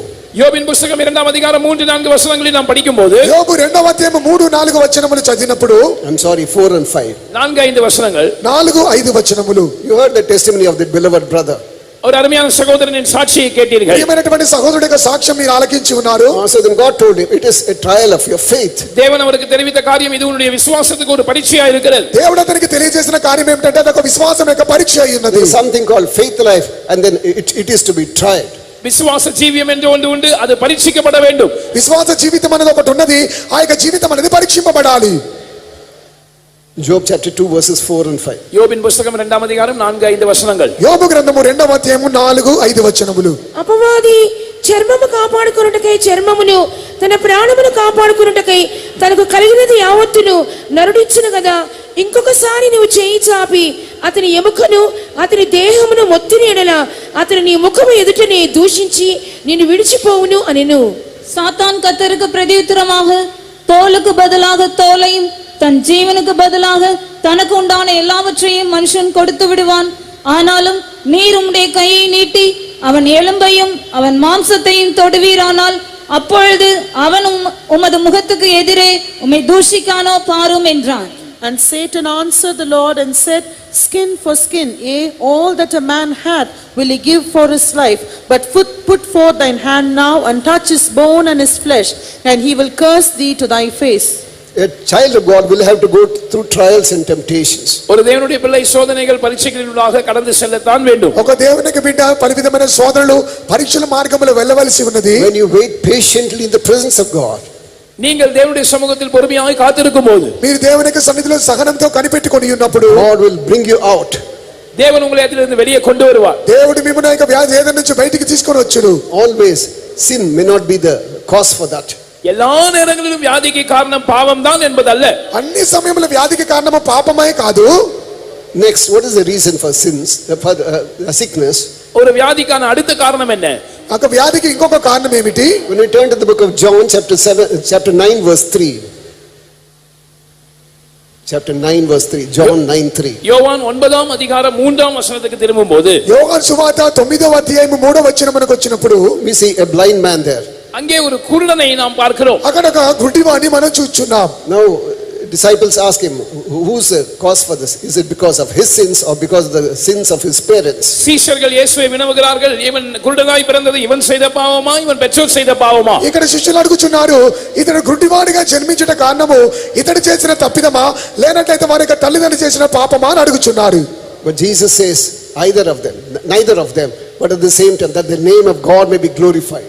இயேசு பதில் கொடுக்கிறார், அது இவன் செய்த பாவம் அல்ல, பெற்றோர் செய்த பாவம் அல்ல, தேவனுடைய நாமம் மகிமைப்படும்படியாக அவன் இப்படி பிறந்தான் என்று சொல்லுகிறார். దానికి యేసు ప్రత్యుత్తరం ఇచ్చుచున్నాడు, ఇతడు వీడి చేసిన పాపము కాదు, వారి తల్లిదండ్రులు చేసిన పాపము కాదు, దేవుని యొక్క క్రియలు వీరి యందు ప్రత్యక్షమగుటకు వీడిలాగా జన్మించవలసి ఉన్నదని యేసు The name చెప్తున్నాడు. of God must be glorified. தேவனுடைய நாமம் மகிமைப்பட வேண்டும். దేవుని నామం మహిమపడవలెను. This doctrine of divine healing must be magnified. தெய்வீக சுகத்தின் உபதேசம் மகிமைப்படுத்தப்பட வேண்டும். దైవిక సత్యతకు ఉపదేశం మహిమపరచబడవలెను. He shall magnify the truth, it is mentioned. சத்தியத்தை அவர் மகிமைப்படுத்துவார், அதை மேன்மைப்படுத்துவார் என்று வேதம் சொல்லுகிறது. సత్యమును ఆయన అతిశయించును, సత్యమును ఆయన గొప్ప చేయును అని చెప్పి వాక్యం చెప్పుచున్నది. Next, when you take part in the Lord's table unworthily. வியாதிக்கான அடுத்த காரணம், நீங்கள் கர்த்தருடைய பந்தியில் அபாத்திரமாய் பங்கு பெற்றால். మూడవదిగా వ్యాధి గల కారణము ప్రభు యొక్క బల్లారదంలో అయోగ్యులుగా పాలు పొందుటే కారణమై ఉన్నది. We read about that. It's a common verse which is read in every Lord's table, before every Lord's table. நம்ம எல்லாருக்கும் அந்த வசனம் தெரியும். ஒவ்வொரு கர்த்தருடைய பந்திக்கு முன்பதாக வாசிக்கப்படுகிற ஒரு பொதுவான வசனமாய் அது இருக்கிறது. ఆ యొక్క వాక్యం మనకు అందరికీ తెలుసు. ప్రతి ఒక్క బల్లారదంలో ఆ యొక్క వాక్యము చదువుట అరుదు అయినది. In 1 Corinthians chapter 11 verse 30. முதலாம் கொரிந்தியர் 11ஆம் அதிகாரம் 30ஆம் வசனம். మొదటి కొరింథీయులకు 11వ అధ్యాయము 30వ వచనము. If you take part in the Lord's table unworthily, அபாத்திரமாய் கர்த்தருடைய பந்தியில் நீங்கள் போஜனபானம் பண்ணினால், అయోగ్యముగా మీరు ఆయన యొక్క పాత్రలో త్రాగి ఆ యొక్క శరీరమును మీరు భుజించినట్లయితే, without sanctify yourself and without getting reconciled with one and all, உங்களை நீங்களே பரிசுத்தப்படுத்திக் கொள்ளாமல் யாவரோடும் ஒப்புரவாகாமல் நீங்கள் பங்கு பெற்றால், మీరు మిమ్మల్ని మీరు పరిశుద్ధపరచుకొనకుండా అందరితో సమాధాన పడకుండా ఉన్నట్లయితే, in one of the local faith homes, ஒரு குறிக்கப்பட்ட விசுவாச வீட்டில் ఒక గుర్తింపబడిన విశ్వాస గృహములో servant of God asked a believer not to take part in the Lord's table. அங்கே இருந்த கர்த்தருடைய ஊழியக்காரர் ஒரு விசுவாசியை நீங்கள் கர்த்தருடைய பந்தியை ஆசரிக்க வேண்டாம் என்று சொன்னார். ఒక గుర్తింపబడిన ఒక స్థలంలో సేవకుడు మీరు పరమ బలిలో పాలు పొందవద్దు అని చెప్పి ఒక విశ్వాసితో చెప్పి ఉన్నారు. He was disciplined because he had committed some fault. சில தவறை அவர் இழைத்தபடினால் அவருக்கு ஒரு சிக்ஷை கொடுக்கப்பட்டிருந்தது. కొన్ని తప్పిదములు వారిలో ఉన్నందు వలన ఒక శిక్ష వారికి ఇవ్వవలసి వచ్చి ఉన్నది. He went to another center. அவர் வேறொரு சென்டருக்கு போய் అతడు వేరొక సెంటర్కి వెళ్ళి took part in the Lord's table. கர்த்தருடைய பந்தியில் கலந்து கொண்டார். ప్రభు బలిలో పాలు పొంది ఉన్నాడు. He did not reach back. Let me stop with that. அவர் திரும்பி தன்னுடைய இடத்துக்கு திரும்பி வரவே இல்லை. என்ன நடந்தது என்று நான் சொல்ல விரும்பவில்லை. అతడు తన స్థలం సొంత స్థలంలోకి తిరిగి రాలేదు. ఏమి జరిగి ఉన్నదని చెప్పకోరటలేదు. Body of Christ is body of Christ. கிறிஸ்துவின் சரீரம் கிறிஸ்துவின் சரீரமாகவே இருக்கிறது. క్రీస్తు శరీరము క్రీస్తు యొక్క శరీరముగానే ఉన్నది. God's table is holy. The body of Jesus is holy. கர்த்தருடைய பந்தி பரிசுத்தமானது, இயேசுவின் சரீரம் பரிசுத்தமானது. ప్రభు యొక్క బల్ల పరిశుద్ధమైనది, ప్రభు యొక్క శరీరము పరిశుద్ధమైనది ఉన్నది. That is why Saint Paul says, let him examine himself. எனவேதான் பரிசுத்த பவுல் எழுதுகிறார், எந்த மனுஷனும் தன்னைத்தானே சோதித்து அறிவானாக. అందుకే పరిశుద్ధ పౌలు చెప్తున్నాడు, ప్రతివాడు తన్ను తానే పరీక్షించుకొనవలెను. Next, when we turn to the book of Philippians chapter 2 verse 30. அடுத்ததாக பிலிப்பியர் 2ஆம் அதிகாரம் 13ஆம் வசனத்துக்கு நாம் கடந்து வரும்போது, ఫిలిప్పీయులకు 2వ అధ్యాయం 13వ వచనమునకు వచ్చినప్పుడు 30ఆం వచనం 30వ వచనము. నా ఎడల మీ పరిచర్యలో ఉన్న కొదువను తీర్చుటకై అతడు తన ప్రాణమునైనను లక్ష్యపెట్టగా క్రీస్తు యొక్క పని నిమిత్తము చావునకు సిద్ధమై ఉండను కనుక పూర్ణానందముతో ప్రభువునందు అతని చేర్చుకొని అట్టివాని ఘనపరచుడి. ஏனெனில் நீங்கள் எனக்கு செய்ய வேண்டிய ஊழியத்திலே உங்கள் குறைவை நிறைவாக்கும்படிக்கு அவன் தன் பிராணனையும் எண்ணாமல் கிறிஸ்துவின் ஊழியத்தின் நிமித்தம் மரணத்துக்கு சமீபமாயிருந்தான். Because for the work of Christ he was nigh unto death, not regarding his life, to supply your lack of service toward me. That assembly should have done something for Paul. They did not do their duty, and then so he did it. Servant of God did it. இந்த குறிப்பிட்ட சபையார் பரிசுத்த பவுலுக்கு ஏதோ ஒரு ஊழியத்தை செய்து நிறைவேற்ற வேண்டியதா இருந்தது. அவர்கள் அதை செய்யாதபடினால் அந்த சபையின் ஊழியக்காரன் அதை செய்தார். ఏక గుర్తింపబడిన స్థలంలో ఆ యొక్క కార్యమును అతడు చేయనందువలన పరిశుద్ధ పౌలు ఆ యొక్క స్థలంలో ఆ కార్యమును చేయించు ఉన్నాడు. Because of the work of God, because of taking huge load, he became sick. கிறிஸ்துவின் ஊழியத்தின் நிமித்தம், அதாவது மிகுந்த பாரத்தை தன்மேல் ஏற்றுக்கொண்டது நிமித்தம் இந்த ஊழியக்காரன் வியாதிப்பட்டான். ఏక క్రీస్తు నిమిత్తము, ఏక క్రీస్తు యొక్క సత్యం నిమిత్తం ఇక్కడ ఉన్నటువంటి దైవ సేవకుడు వ్యాధిగ్రస్తుడిగా మార్చబడి ఉన్నాడు. Let the reason be any. எந்த காரணமாகவும் இருக்கட்டுமே, అక్కడ ఎటువంటి కారణమైన ఉండవచ్చు. God should heal all those who are sick. இன்றைக்கு வியாதியா இருக்கிற எல்லாரையும் தேவன் சுகமாக்க ఈ வேண்டும். దినమున వ్యాధితో ఉన్న అందరిని దేవుడు స్వస్థపరచవలెను. Who forgives, when all your sins are forgiven, your sickness also will be forgiven. உங்களுடைய வியாதி அக்கிரமங்கள் எல்லாம், sickness also will be healed. உங்களுடைய பாவங்கள் அக்கிரமங்கள் எல்லாம் மன்னிக்கப்படும் போது உங்களுடைய வியாதிகள் எல்லாமும் கூட சுகமாக்கப்படும். ఈ వ్యాధి అతిక్రమములు మీ యొక్క పాపములన్నీ క్షమింపబడినప్పుడు మీ సర్వరోగములన్నీ కూడా స్వస్థపరచబడును. Praise be to God. தேவனுக்கு ஸ்தோத்திரம். దేవునికి స్తోత్రము. How do we receive healing? நாம் எப்படி சுகத்தை பெற்றுக்கொள்வது? ఏ విధంగా మనం స్వస్థత పొందుకొనగలము? We don't want to speak about nature cure now.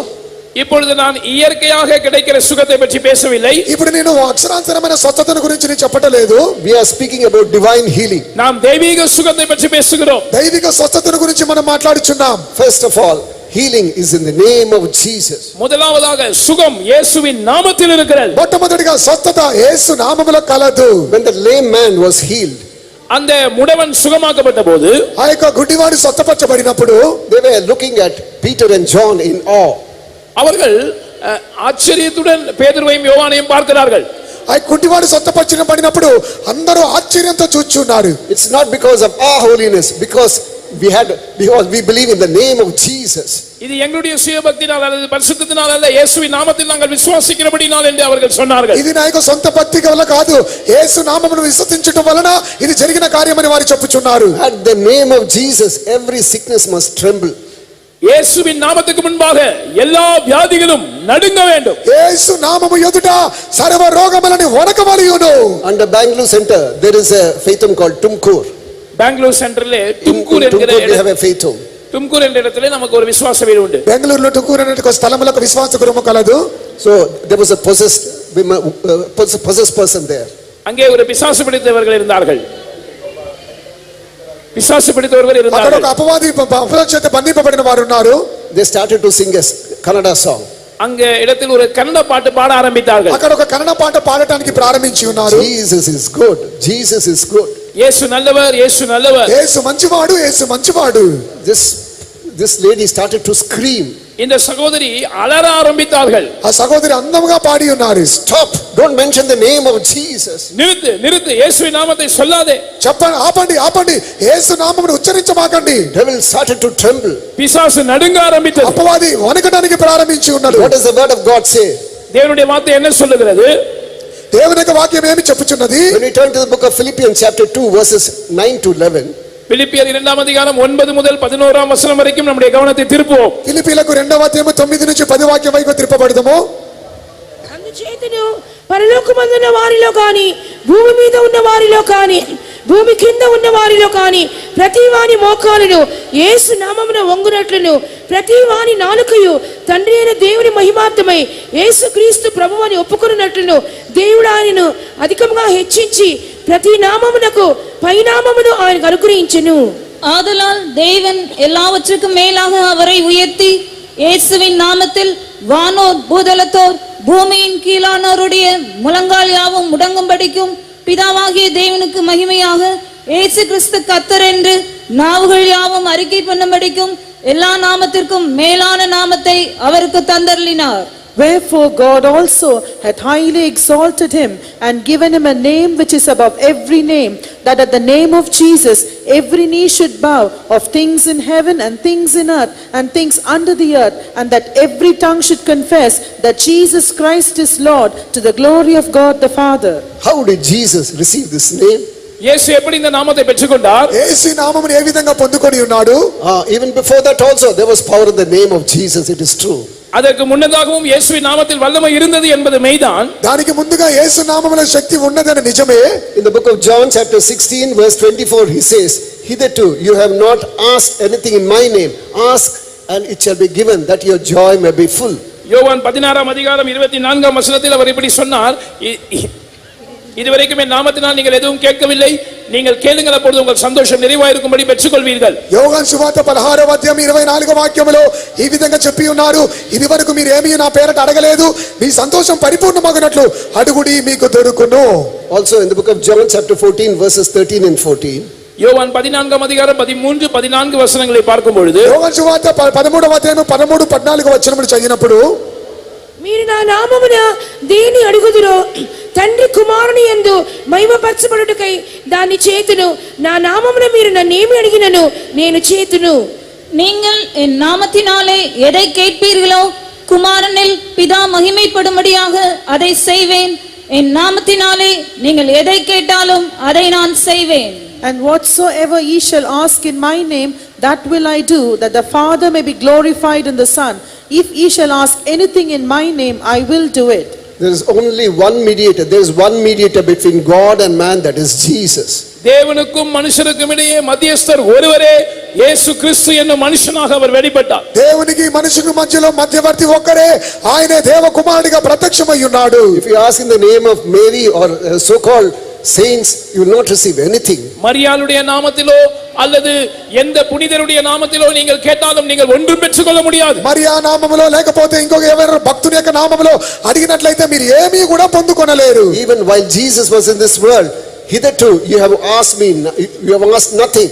Ask that you may receive, that your joy may be full, he says. இயேசு இந்த உலகத்தில் இருந்தபோதே இதை சொன்னார், இதுவரைக்கும் நீங்கள் என் நாமத்தினாலே ஒன்றும் கேட்கவில்லை, கேளுங்கள் அப்பொழுது உங்கள் சந்தோஷம் நிறைவாயிருக்கும்படி பெற்றுக்கொள்வீர்கள். యేసుక్రీస్తు ఈ లోకంలో ఉన్నప్పుడు చెప్పి ఉన్నాడు, ఇంతవరకు మీరు ఏమీ నా పేరట అడగలేదు, మీ సంతోషం పరిపూర్ణమగునట్లు అడుగుడి మీకు దొరుకును అని చెప్పి ఉన్నాడు.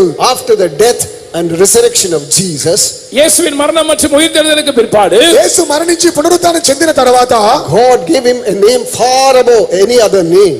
எல்லாவற்றுக்கும் மேலான, எல்லா நாமங்களுக்கும் மேலான நாமத்தை பிதாவாகிய தேவன் அவருக்கு தந்தருளினார். అన్నిటికి పైగా, అన్ని నామములకు పైగా తండ్రి అయిన దేవుడు ఆయనకు ఆయన నామమును అనుగ్రహించి ఉన్నాడు. That is the reason we say that he is the most high God. அதனால்தான் நாம் அவர் உன்னதமானவராய் இருக்கிற கர்த்தர் என்று சொல்லுகிறோம். అందుకొరకే ఉన్నతమైన దేవుడు అని మనం చెప్పుచూ ఉన్నాము. He is most high God, there is nothing above him, all under his feet. அவர் மகா உன்னதமானவராய் இருக்கிற கர்த்தர் என்று சொல்லும்போது அவருக்கு மேலே ஒன்றுமில்லை, சகலமும் அவருடைய பாதங்களுக்கு கீழ் இருக்கிறது. ఆయన మహా ఉన్నతమైన దేవుడు అని చెప్పినప్పుడు ఆయనకు పైగా ఏమీ లేదు, సమస్తమును ఆయన ప్రాథమిక కింద ఉన్నది. Cancer is a name, TB is a name. புற்றுநோய் என்பது ஒரு நாமம், க்ஷயரோகம் என்பது, டிபி என்பது ஒரு நாமம். అది కుష్ఠరోగం అనేది ఒక నామము, టీబీ అనేది చెప్పేది అదొక నామం అయి ఉన్నది. HIV is a name. So many sicknesses, new sicknesses are, we hear about new sicknesses every day. HIV என்பதும் ஒரு நாமம். இது போல பல புதிய వ్యాధిகளின் பெயர்களை, నామங்களை ఒவ்வொரு నాளும் நாம் கேள்விப்படுகிறோம். ఇది హెచ్ఐవి అని చెప్పి అదొక నామము. ఈ విధంగా కొత్త కొత్త వ్యాధులు, వాటికి ఒక పేర్లు కలవు. మనం ఈ విధంగా వినుచు ఉన్నాము. As soon as they say that it is leukemia, people tremble. Leukaemia வியாதி என்று சொன்னால் அந்த பெயரை blood cancer. அதாவது இரத்த புற்றுநோய், அதை அந்த பெயரை கேட்ட மாத்திரத்தில் ஜனங்கள் நடுங்கி விடுகிறார்கள். రక్తపోటు అనే వ్యాధి కలదు. ఆ యొక్క వ్యాధి పేరు విన్నట్లయితే జనులు వణికిపోవచ్చు ఉన్నారు. The name of Jesus is far above every name, you must understand. இயேசுவின் நாமம் எல்லா நாமங்களுக்கும் மேலான நாமம் என்பதை நீங்கள் நன்றாய் புரிந்து கொள்ளுங்கள். యేసు నామము అన్ని నామముల కంటే పై నామమని మీరు గ్రహించుకొనుడి. The name of Jesus is able to give you deliverance from your sickness and from the fear of death. இயேசுவின் நாமம் உங்களுடைய வியாதியிலிருந்தும் உங்களுக்கு இருக்கிற மரண பயத்திலிருந்தும் உங்களுக்கு விடுதலையை கொடுக்க வல்லமையுள்ளதா இருக்கிறது. యేసు నామము మీ వ్యాధిలో నుండి, మీకున్నటువంటి మరణకరమైన భయం నుండి అది మిమ్మల్ని విడిపించునదై ఉన్నది. యేసువిన్ నామం వల్లమైయుள்ளదే, యేసువిన్ నామం జయమளிக்குமே, యేసువిన్ నామం వల్లమైయుள்ளదే, యేసువిన్ నామం జయమளிக்குமே, యేసువిన్ నామం சாவினை நீக்குமே, యేసుவின் நாமம் ஔஷதமே, యేసుவின் நாமம் சாவினை நீக்குமே, యేసుவின் நாமம் ஔஷதமே. Clap your hands. యేసుவின் நாமம் పాడండి. வல்லமையுள்ளது, యేసుவின் நாமம் ஜெயமளிக்குமே, యేసుவின் நாமம் வல்லமையுள்ளது, యేసుவின் நாமம் ஜெயமளிக்குமே, యేసుவின் நாமம் சாவினை நீக்குமே, యేసుவின் நாமம் ஔஷதமே, యేసుவின் நாமம் சாவினை நீக்குமே, యేసుவின் நாமம் ஔஷதமே. His name is in our midst tonight. இந்த நாமம் இன்றைக்கு நம்முடைய மத்தியில் இருக்கிறது. ఈ నామము ఈ దినమున మన మధ్యలో ఉన్నది. The demon of sickness is trembling at the name of Jesus. வியாதியின் பிசாசு இயேசுவின் நாமத்துக்கு முன்பாய் நடுங்குகிறது. వ్యాధి అపవాది యేసు నామము ఎదుట వణికిపోచున్నది. Don't be afraid of any sickness. எந்த வியாதியா இருந்தாலும் அதை குறித்து நீங்கள் பயப்படவே வேண்டாம். ఏ వ్యాధి అనవచ్చు, దాని కొరకు మీరు భయపడకుడి. God the Father has given God the Son a name far above every name. பிதாவாகிய தேவன் குமாரனாகிய தேவனுக்கு எல்லா நாமங்களுக்கும் மேலான நாமத்தை தந்தருளி இருக்கிறார். తండ్రి అయిన దేవుడు కుమారుడైన యేసుక్రీస్తుకు అన్ని నామములకు పై నామమును ఇచ్చి ఉన్నాడు. His name is Jesus. அவருடைய நாமம் இயேசு. ఆయన నామము యేసు. He is Jehovah Rapha. அவர் நம்முடைய பரிகாரியாகிய கர்த்தராக ஜெகோவா ரஃபாவாக ఆయన இருக்கிறார். మనకు స్వస్థపరచు యెహోవాగా, యెహోవా రఫాగా ఉన్నాడు. As a healer, he is in our midst. சுகமாக்குகிறவராக நம்முடைய மத்தியில் அவர் இருக்கிறார். స్వస్థపరిచేవాడుగా మన మధ్యలో ఉన్నాడు. When we turn to the book of Colossians chapter 3 verse 17. கொலோசியர் 3ஆம் அதிகாரம் 17ஆம் வசனத்துக்கு நாம் வரும்போது కొలొస్సీయులకు 3వ అధ్యాయం 17వ వచనం మనకు వచ్చినప్పుడు మరియు మాట చేత గాని క్రియ చేత గాని మీరేమి చేసినను ప్రభువైన యేసు ద్వారా తండ్రి అయిన దేవునికి కృతజ్ఞతాస్తుతులు చెల్లించుచు సమస్తమును ఆయన పేరట చేయుడి. வார்த்தையினாலாவது கிரியையினாலாவது நீங்கள் எதை செய்தாலும் அதையெல்லாம் கர்த்தராகிய இயேசுவின் நாமத்தினாலே செய்து அவர் முன்னிலையாக பிதாவாகிய தேவனை ஸ்தோத்திரியுங்கள். And whatsoever ye do in word or deed, do all in the name of the Lord Jesus, giving thanks to God and the Father by him. You are not supposed to do anything in your name. I am not supposed to do anything in my name. நீங்கள் உங்களுடைய நாமத்தில் எதையும் செய்யக்கூடாது, நான் என்னுடைய நாமத்தில் எதையும் செய்யக்கூடாது. మీరు మీ నామములో ఏమీ చేయకూడదు, నేను నా పేరు మీదట నా ఏమీ చేయకూడదు. So then do everything in the name of Jesus. எனவே எல்லாவற்றையும் இயேசுவின் நாமத்தில் செய்யுங்கள். అందుకొరకే సమస్తమును యేసు నామములోనే చేయుడి. Glorify God, because my honor will I not give to another, he says. தேவனை மகிமைப்படுத்துங்கள், ஏனென்றால் என்னுடைய மகிமையை நான் வேற ஒருவருக்கும் கொடேன் என்று அவர் சொல்லுகிறார். దేవుని మహిమపరచుడి, ఎందుకనగా నా యొక్క మహిమను వేరెవరికి ఇవ్వనని ఆయన చెప్పుచున్నాడు. First of all, you should know his name. முதலாவதாக நீங்கள் அவருடைய நாமத்தை அறிந்திருக்க வேண்டும். మొట్టమొదటిగా ఆయన నామమును మీరు ఎరిగి ఉండవలెను. Secondly, he should fear his name also. இரண்டாவதாக நீங்கள் அவருடைய நாமத்துக்கு பயப்படவும் வேண்டும். రెండవదిగా ఆయన యొక్క నామమును మీరు భయపడవలెను. When we turn to the book of Malachi chapter 4 verse 2, what do we read? மல்கியா 4ஆம் அதிகாரம் 2ஆம் வசனத்துக்கு நாம் வரும்போது நாம் என்ன படிக்கிறோம்? మలాకి 4వ అధ్యాయము 2వ వచనమునకు వచ్చినప్పుడు మనం ఏం చూస్తున్నాం? Son of righteousness will arise with healing under his wings for those who fear his name. என் நாமத்துக்கு பயந்திருக்கிறவர்கள் மேல் சட்டைகளின் கீழ் ஆரோக்கியத்தோடு நீதியின் சூரியன் உதிக்கும். నా నామమందు భయభక్తుల వారికి మీ మీదికి సూర్యుడు ఉదయించును, ఆయన రెక్కలు మీకు ఆరోగ్యమును కలగజేయును. You need not be afraid of anyone or anything in this world. நீங்கள் இந்த உலகத்தில் யாரையும் பார்த்து எதையும் பார்த்து பயப்பட வேண்டியதில்லை. ఈ లోకంలో మీరు దేని చూచి ఎవరిని చూచి మీరు భయపడవలసిన అవసరం లేదు. You should fear God, fear his word. நீங்கள் தேவனுக்கு பயப்பட வேண்டும், அவருடைய வார்த்தைக்கு பயப்பட வேண்டும். మీరు దేవునికి ఆయన యొక్క మాటకు భయపడవలెను. Second, we see that we are healed by the word of God. இரண்டாவதாக நாம் சுகத்தை பெற்றுக்கொள்வதற்கான வழிமுறை அவருடைய வார்த்தையினால் நாம் சுகமாக்கப்படுகிறோம் என்று படிக்கிறோம். రెండవదిగా స్వస్థత పొందుకోవడానికి మార్గము ఆయన యొక్క వాక్యము ద్వారా మనం పొందుకొనుచున్నాము. When we turn to the book of Psalms 103 verse 20.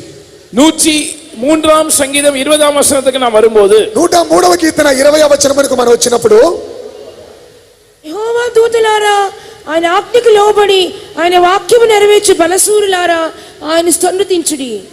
கர்த்தருடைய வார்த்தையை கேட்டு அவருடைய வசனத்தின்படி செய்கிற He sent his word and I'm sorry, 107 verse 20. 107ஆம் சங்கீதம் 20ஆம் வசனம், மன்னிக்கவும். ఆయన తన వాక్కును పంపి వారిని బాగు చేసెను, ఆయన వారు పడిన గుంటలలో నుండి వారిని విడిపించెను. அவர் தமது வசனத்தை அனுப்பி அவர்களை குணமாக்கி அவர்களை அழிவுக்கு தப்புவிக்கிறார். He sent his word and healed them and delivered them from their destructions. The word of God which is there in your hand, it is so powerful, you must understand. உங்களுடைய கையில் இருக்கிறதான கர்த்தருடைய வார்த்தை அது மிகவும் வல்லமை உள்ளது என்பதை நீங்கள் புரிந்து கொள்ள வேண்டும். మీ చేతిలో ఉన్నటువంటి దేవుని యొక్క వాక్యము అది దేవుని యొక్క వాక్యం, అది శక్తి గలదని మీరు గ్రహించుకొనవలెను. We know the word of God, we read the word of God, but we read the word of God at random. நமக்கு தேவனுடைய வார்த்தையை பற்றி அறிவு உண்டு, நாம் தேவனுடைய வார்த்தையை வாசிக்கிறோம், ஆனால் நாம் தேவனுடைய வார்த்தையை அப்படி போகிற போக்கில் வாசிக்கிறோம். దేవుని యొక్క వాక్యం మనం వినుచున్నాము, దేవుని యొక్క వాక్యమును చదువుచున్నాము, కానీ అది నామకార్థంగా మనము దాన్ని చదువుచున్నాం. As we read from the book of Psalms 119 verse 89, thy word, O Lord, is settled in heaven. 119ஆம் சங்கீதம் 89ஆம் வசனத்தில் நாம் வாசிக்கிறது போல, கர்த்தாவே உம்முடைய வார்த்தையை நீர் வானங்களில் ஸ்தாபித்தீர். 119వ కీర్తన 89వ వాక్యములో చదువుచున్నాం, యెహోవా నీ వాక్యము ఆకాశమందు నిత్యము నిలకడగానున్నది. Jesus need not go there and heal you. இயேசு அங்கே போய் உங்களை சுகமாக்க வேண்டியதில்லை. యేసు అక్కడికి వెళ్లి స్వస్థపరచవలసిన అవసరం లేదు. Even now, whoever is sick somewhere else, sometimes you have to come here, not for yourself, it may be someone at home. ஒருவேளை நீங்கள் இங்கே இந்த கூட்டத்துக்கு வந்திருப்பது உங்களுடைய வியாதி நிமித்தமாக இல்லாமல் வீட்டிலே யாரோ ஒருவர் வியாதியா இருக்கிறது நிமித்தமாக அவருடைய சுகத்துக்காக வேண்டி நீங்கள் வந்திருக்கலாம். இயேசு யார் இந்த நேரத்தில் எங்கே இருந்தாலும் சரி, మీరు ఒకవేళ ఇక్కడికి వచ్చి ఉండవచ్చు, మీకు చెందిన వారు ఇంటిలో వ్యాధి నిమిత్తం రాలేకపోయి ఉండవచ్చు, మీరు ఎక్కడ ఉండడం సరే, ఎటువంటి వ్యాధితో ఉండడం సరే, There are prayers going on in different places in our faith homes also now at the same time. இதே நேரத்தில் நம்முடைய பல இடங்களில் இருக்கிற நம்முடைய விசுவாச வீடுகளிலும் ஜெபங்கள் நடந்து கொண்டிருக்கிறது. ఇదే సందర్భంలో మన విశ్వాస గృహంలో పలు స్థలములలో ప్రార్థనలు జరిపించబడుచున్నవి. God will proceed from here and heal them all. எனவே வார்த்தை எங்கிருந்து புறப்பட்டு வியாதியஸ்தர் எங்கே இருந்தாலும் அவர்கள் எல்லாரையும் சுகமாக்கும். ఇక్కడి నుంచి వాక్యము బయలు వెళ్ళి వ్యాధిగ్రస్తులు ఎక్కడ ఉన్నా వారిని స్వస్థపరచును. One thing which the devil doesn't like is name of Jesus. பிசாசுக்கு பிடிக்காத ஒரு காரியம் இயேசுவின் நாமம். అపవాదికి నచ్చని ఒక కార్యం ఏంటంటే యేసుని నామము. The next thing which he doesn't like is the word of God. அவனுக்கு பிடிக்காத இரண்டாவது காரியம் தேவனுடைய வார்த்தை. అపవాదికి నచ్చని రెండవ కార్యము దేవుని యొక్క వాక్యము. Always he will try to sow doubts in your mind. This is outdated. It's not for the present generation. எப்பொழுதும் கர்த்தருடைய வார்த்தை குறித்ததான சந்தேகத்தை உங்களுடைய மனதில் விதைக்க அவன் முற்படுவான். இதெல்லாம் காலாவதியான புத்தகமா இருக்கிறது, இப்பொழுது இருக்கிற இந்த தலைமுறைக்கு உரியது அல்ல என்று அவன் சொல்லுவான். ఎప్పుడు ఈ యొక్క వాక్యం గురించి సందేహమును తీసుకొని వచ్చును, ఇప్పుడు నియమింపబడిన సమయము ఇది నీకు చెందినది కాదని వాడు చెప్పును నీతో. When I was serving the Lord in a particular place, ஒரு குறிப்பிட்ட இடத்தில் நான் கர்த்தருக்கு ஊழியம் செய்து கொண்டிருக்கும் போது గుర్తింపబడిన స్థలములో సేవ చేయుచున్న సందర్భంలో IBS Central Mother also was with me. Irumbuliyur central மதரும் என்னோடு கூட இருந்தார்கள். ఇరుములు సెంటర్ మదర్ గారు వారు అప్పుడు నాతో కూడా ఉండి ఉన్నారు. We brothers had gone out for visiting. சகோதரர்கள் நாங்கள் விசிட்டிங் வீடு சந்திப்பு சென்றிருந்தோம். సహోదరులు మేము ఇల్లు దర్శించడానికి మేము వెళ్ళి ఉన్నాము. Only 2 sisters were there. ரெண்டு சகோதரிகள் மாத்திரம் விசுவாச வீட்டில் இருந்தார்கள். రెండు సహోదరులు మాత్రమే విశ్వాస గృహంలో ఉన్నారు. And then they brought a possessed lady there. அங்கே பிசாசு பிடித்திருந்த ஒரு பெண்மணியை கொண்டு வந்திருந்தார்கள். అక్కడ విశ్వాస గృహంలోకి ఒక అమ్మాయిని తీసుకొని వచ్చి ఉన్నారు. They started to pray. இவர்கள் ஜெபிக்க ஆரம்பித்தார்கள். వారు కూడి ప్రార్థించడానికి ప్రారంభించి ఉన్నారు. Then this elder sister told the younger sister, go and get the Bible. மூத்த சகோதரியா இருந்த இவர்கள் இளைய சகோதரியை பார்த்து போய் வேதாகமத்தை கொண்டு வா என்று சொன்னார்கள். పెద్ద సహోదరి చిన్న సహోదరి చూచి చెప్పి ఉన్నది, వెళ్ళి నువ్వు బైబిల్ గ్రంథం తీసుకురమ్మని చెప్పి ఉన్నది. That possessed lady went after her. அந்த பிசாசு பிடித்திருந்த சகோதரி இளைய சகோதரிக்கு பின்னால் போக ஆரம்பித்தார்கள். ఆ యొక్క పిశాచి పట్టినటువంటి ఆ యొక్క యవన అమ్మాయి ఆ యొక్క సహోదరి వెనకాల వెళ్ళడానికి ప్రారంభించి ఉన్నది. Don't touch that Bible. அந்த வேதத்தை தொடாதே என்று ఆ యొక్క சொன்னார்கள். బైబిల్ గ్రంథాన్ని ముట్టవద్దని చెప్పి ఉన్నది. Later that lady was healed. She may be somewhere seated here, I don't know. அன்றைக்கு அந்த சகோதரி சுத்தமாக்கப்பட்டார்கள். ஒருவேளை இந்த கூட்டத்தில் எங்கே உட்கார்ந்து இருக்கிறார்களா எனக்கு தெரியவில்லை. ఆ యొక్క సహోదరి ఆ దినమే స్వస్థత పొంది ఉన్నది. ఒకవేళ ఈ యొక్క కూటమిలో ఆమె కూర్చొని ఉండవచ్చు. This word is the word of God, you must understand. இந்த வார்த்தை தேவனுடைய வார்த்தை என்பதை நீங்கள் விளங்கிக் கொள்ளுங்கள். ఈ వాక్యము దేవుని యొక్క వాక్యమని మీరు అర్థం చేసుకోనుడి. I was too young to know about that, and then my mother was seriously sick. நான் அப்பொழுது மிகவும் இளைஞனாக இருந்தேன். அந்த என்னுடைய தாயார் வியாதியா இருந்தார்கள். அதை குறித்த ஒரு சரியான புரிந்து கொள்ளுதல் கூட எனக்கு இல்லாத வயசு. నేను ఎటువంటి జ్ఞానం లేనటువంటి చిన్న ప్రాయంలో ఉన్నప్పుడు మా తల్లి గారి వ్యాధి పడి ఉన్నారు. She had a tumor in her stomach. அவர்களுக்கு வயிற்றில் ஒரு கட்டி இருந்தது. ఆమె కడుపులో ఒక గడ్డ కలదు. Reverend Oral Roberts had come to Mumbai. அந்த நாட்களில் ரெவரண்ட் ஓவன் ராபர்ட்ஸ் அவர்கள் மும்பைக்கு வந்திருந்தார். ఆ యొక్క ఒక సహోదరుడు అక్కడ ముంబై నుంచి వచ్చి ఉన్నారు. He was broadcasting. It was broadcast through TV and other media. அவர் நடத்தி கொண்டிருந்த கூட்டம் அந்த நாட்களில் தொலைக்காட்சியின் வாயிலாக இதர ஊடகங்களில் அது ஒளிபரப்பப்பட்டு கொண்டிருந்தது. ఆ దినమున టీవీ మూలముగా ఆ యొక్క సందేశములు ఆ దినమున ప్రచారం చేయబడుచున్నవి. Those days we didn't have TV in India. அந்த நாட்களில் இந்தியாவில் நமக்கு தொலைக்காட்சி பெட்டிகள் இல்லை. ఆ దినమున భారతదేశంలో ఎటువంటి టీవీలు లేవు. We had a radio. ஒரு ரேடியோ பெட்டி இருந்தது. ఆ దినమున మాత్రం రేడియోలు మాత్రమే కలవు. From there he said, is there anyone sick? Place your hands on the radio or TV.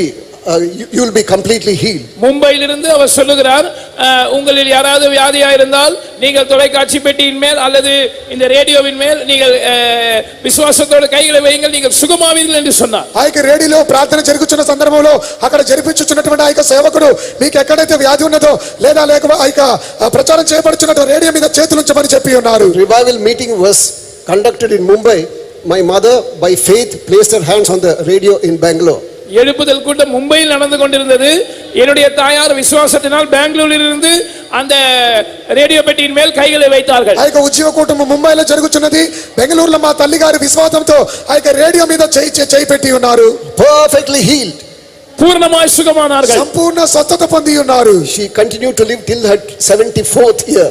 74 வயது வரைக்கும் அவர்கள் ஜீவித்தார்கள். 74 సంవత్సరాల వయసు ప్రాయం వరకు వారు జీవించి ఉన్నారు. Even today the word of God is powerful, you must understand. இன்றைக்கும் தேவனுடைய வார்த்தை வல்லமையுள்ளதா இருக்கிறது என்பதை நீங்கள் புரிந்து கொள்ளுங்கள். ఈ దినమున దేవుని యొక్క వాక్యము శక్తి గలదు అని మీరు గ్రహించుకొనుడి. Believe the word of God as it is. தேவனுடைய வார்த்தையை உள்ளபடியே விசுவாசியுங்கள். దేవుని యొక్క వాక్యము ఉన్నది ఉన్నట్లుగా విశ్వసించుడి. He is alive even today. His word is truth. His word is spirit. அவர் இன்றைக்கும் உயிருள்ளவராகவே இருக்கிறார்.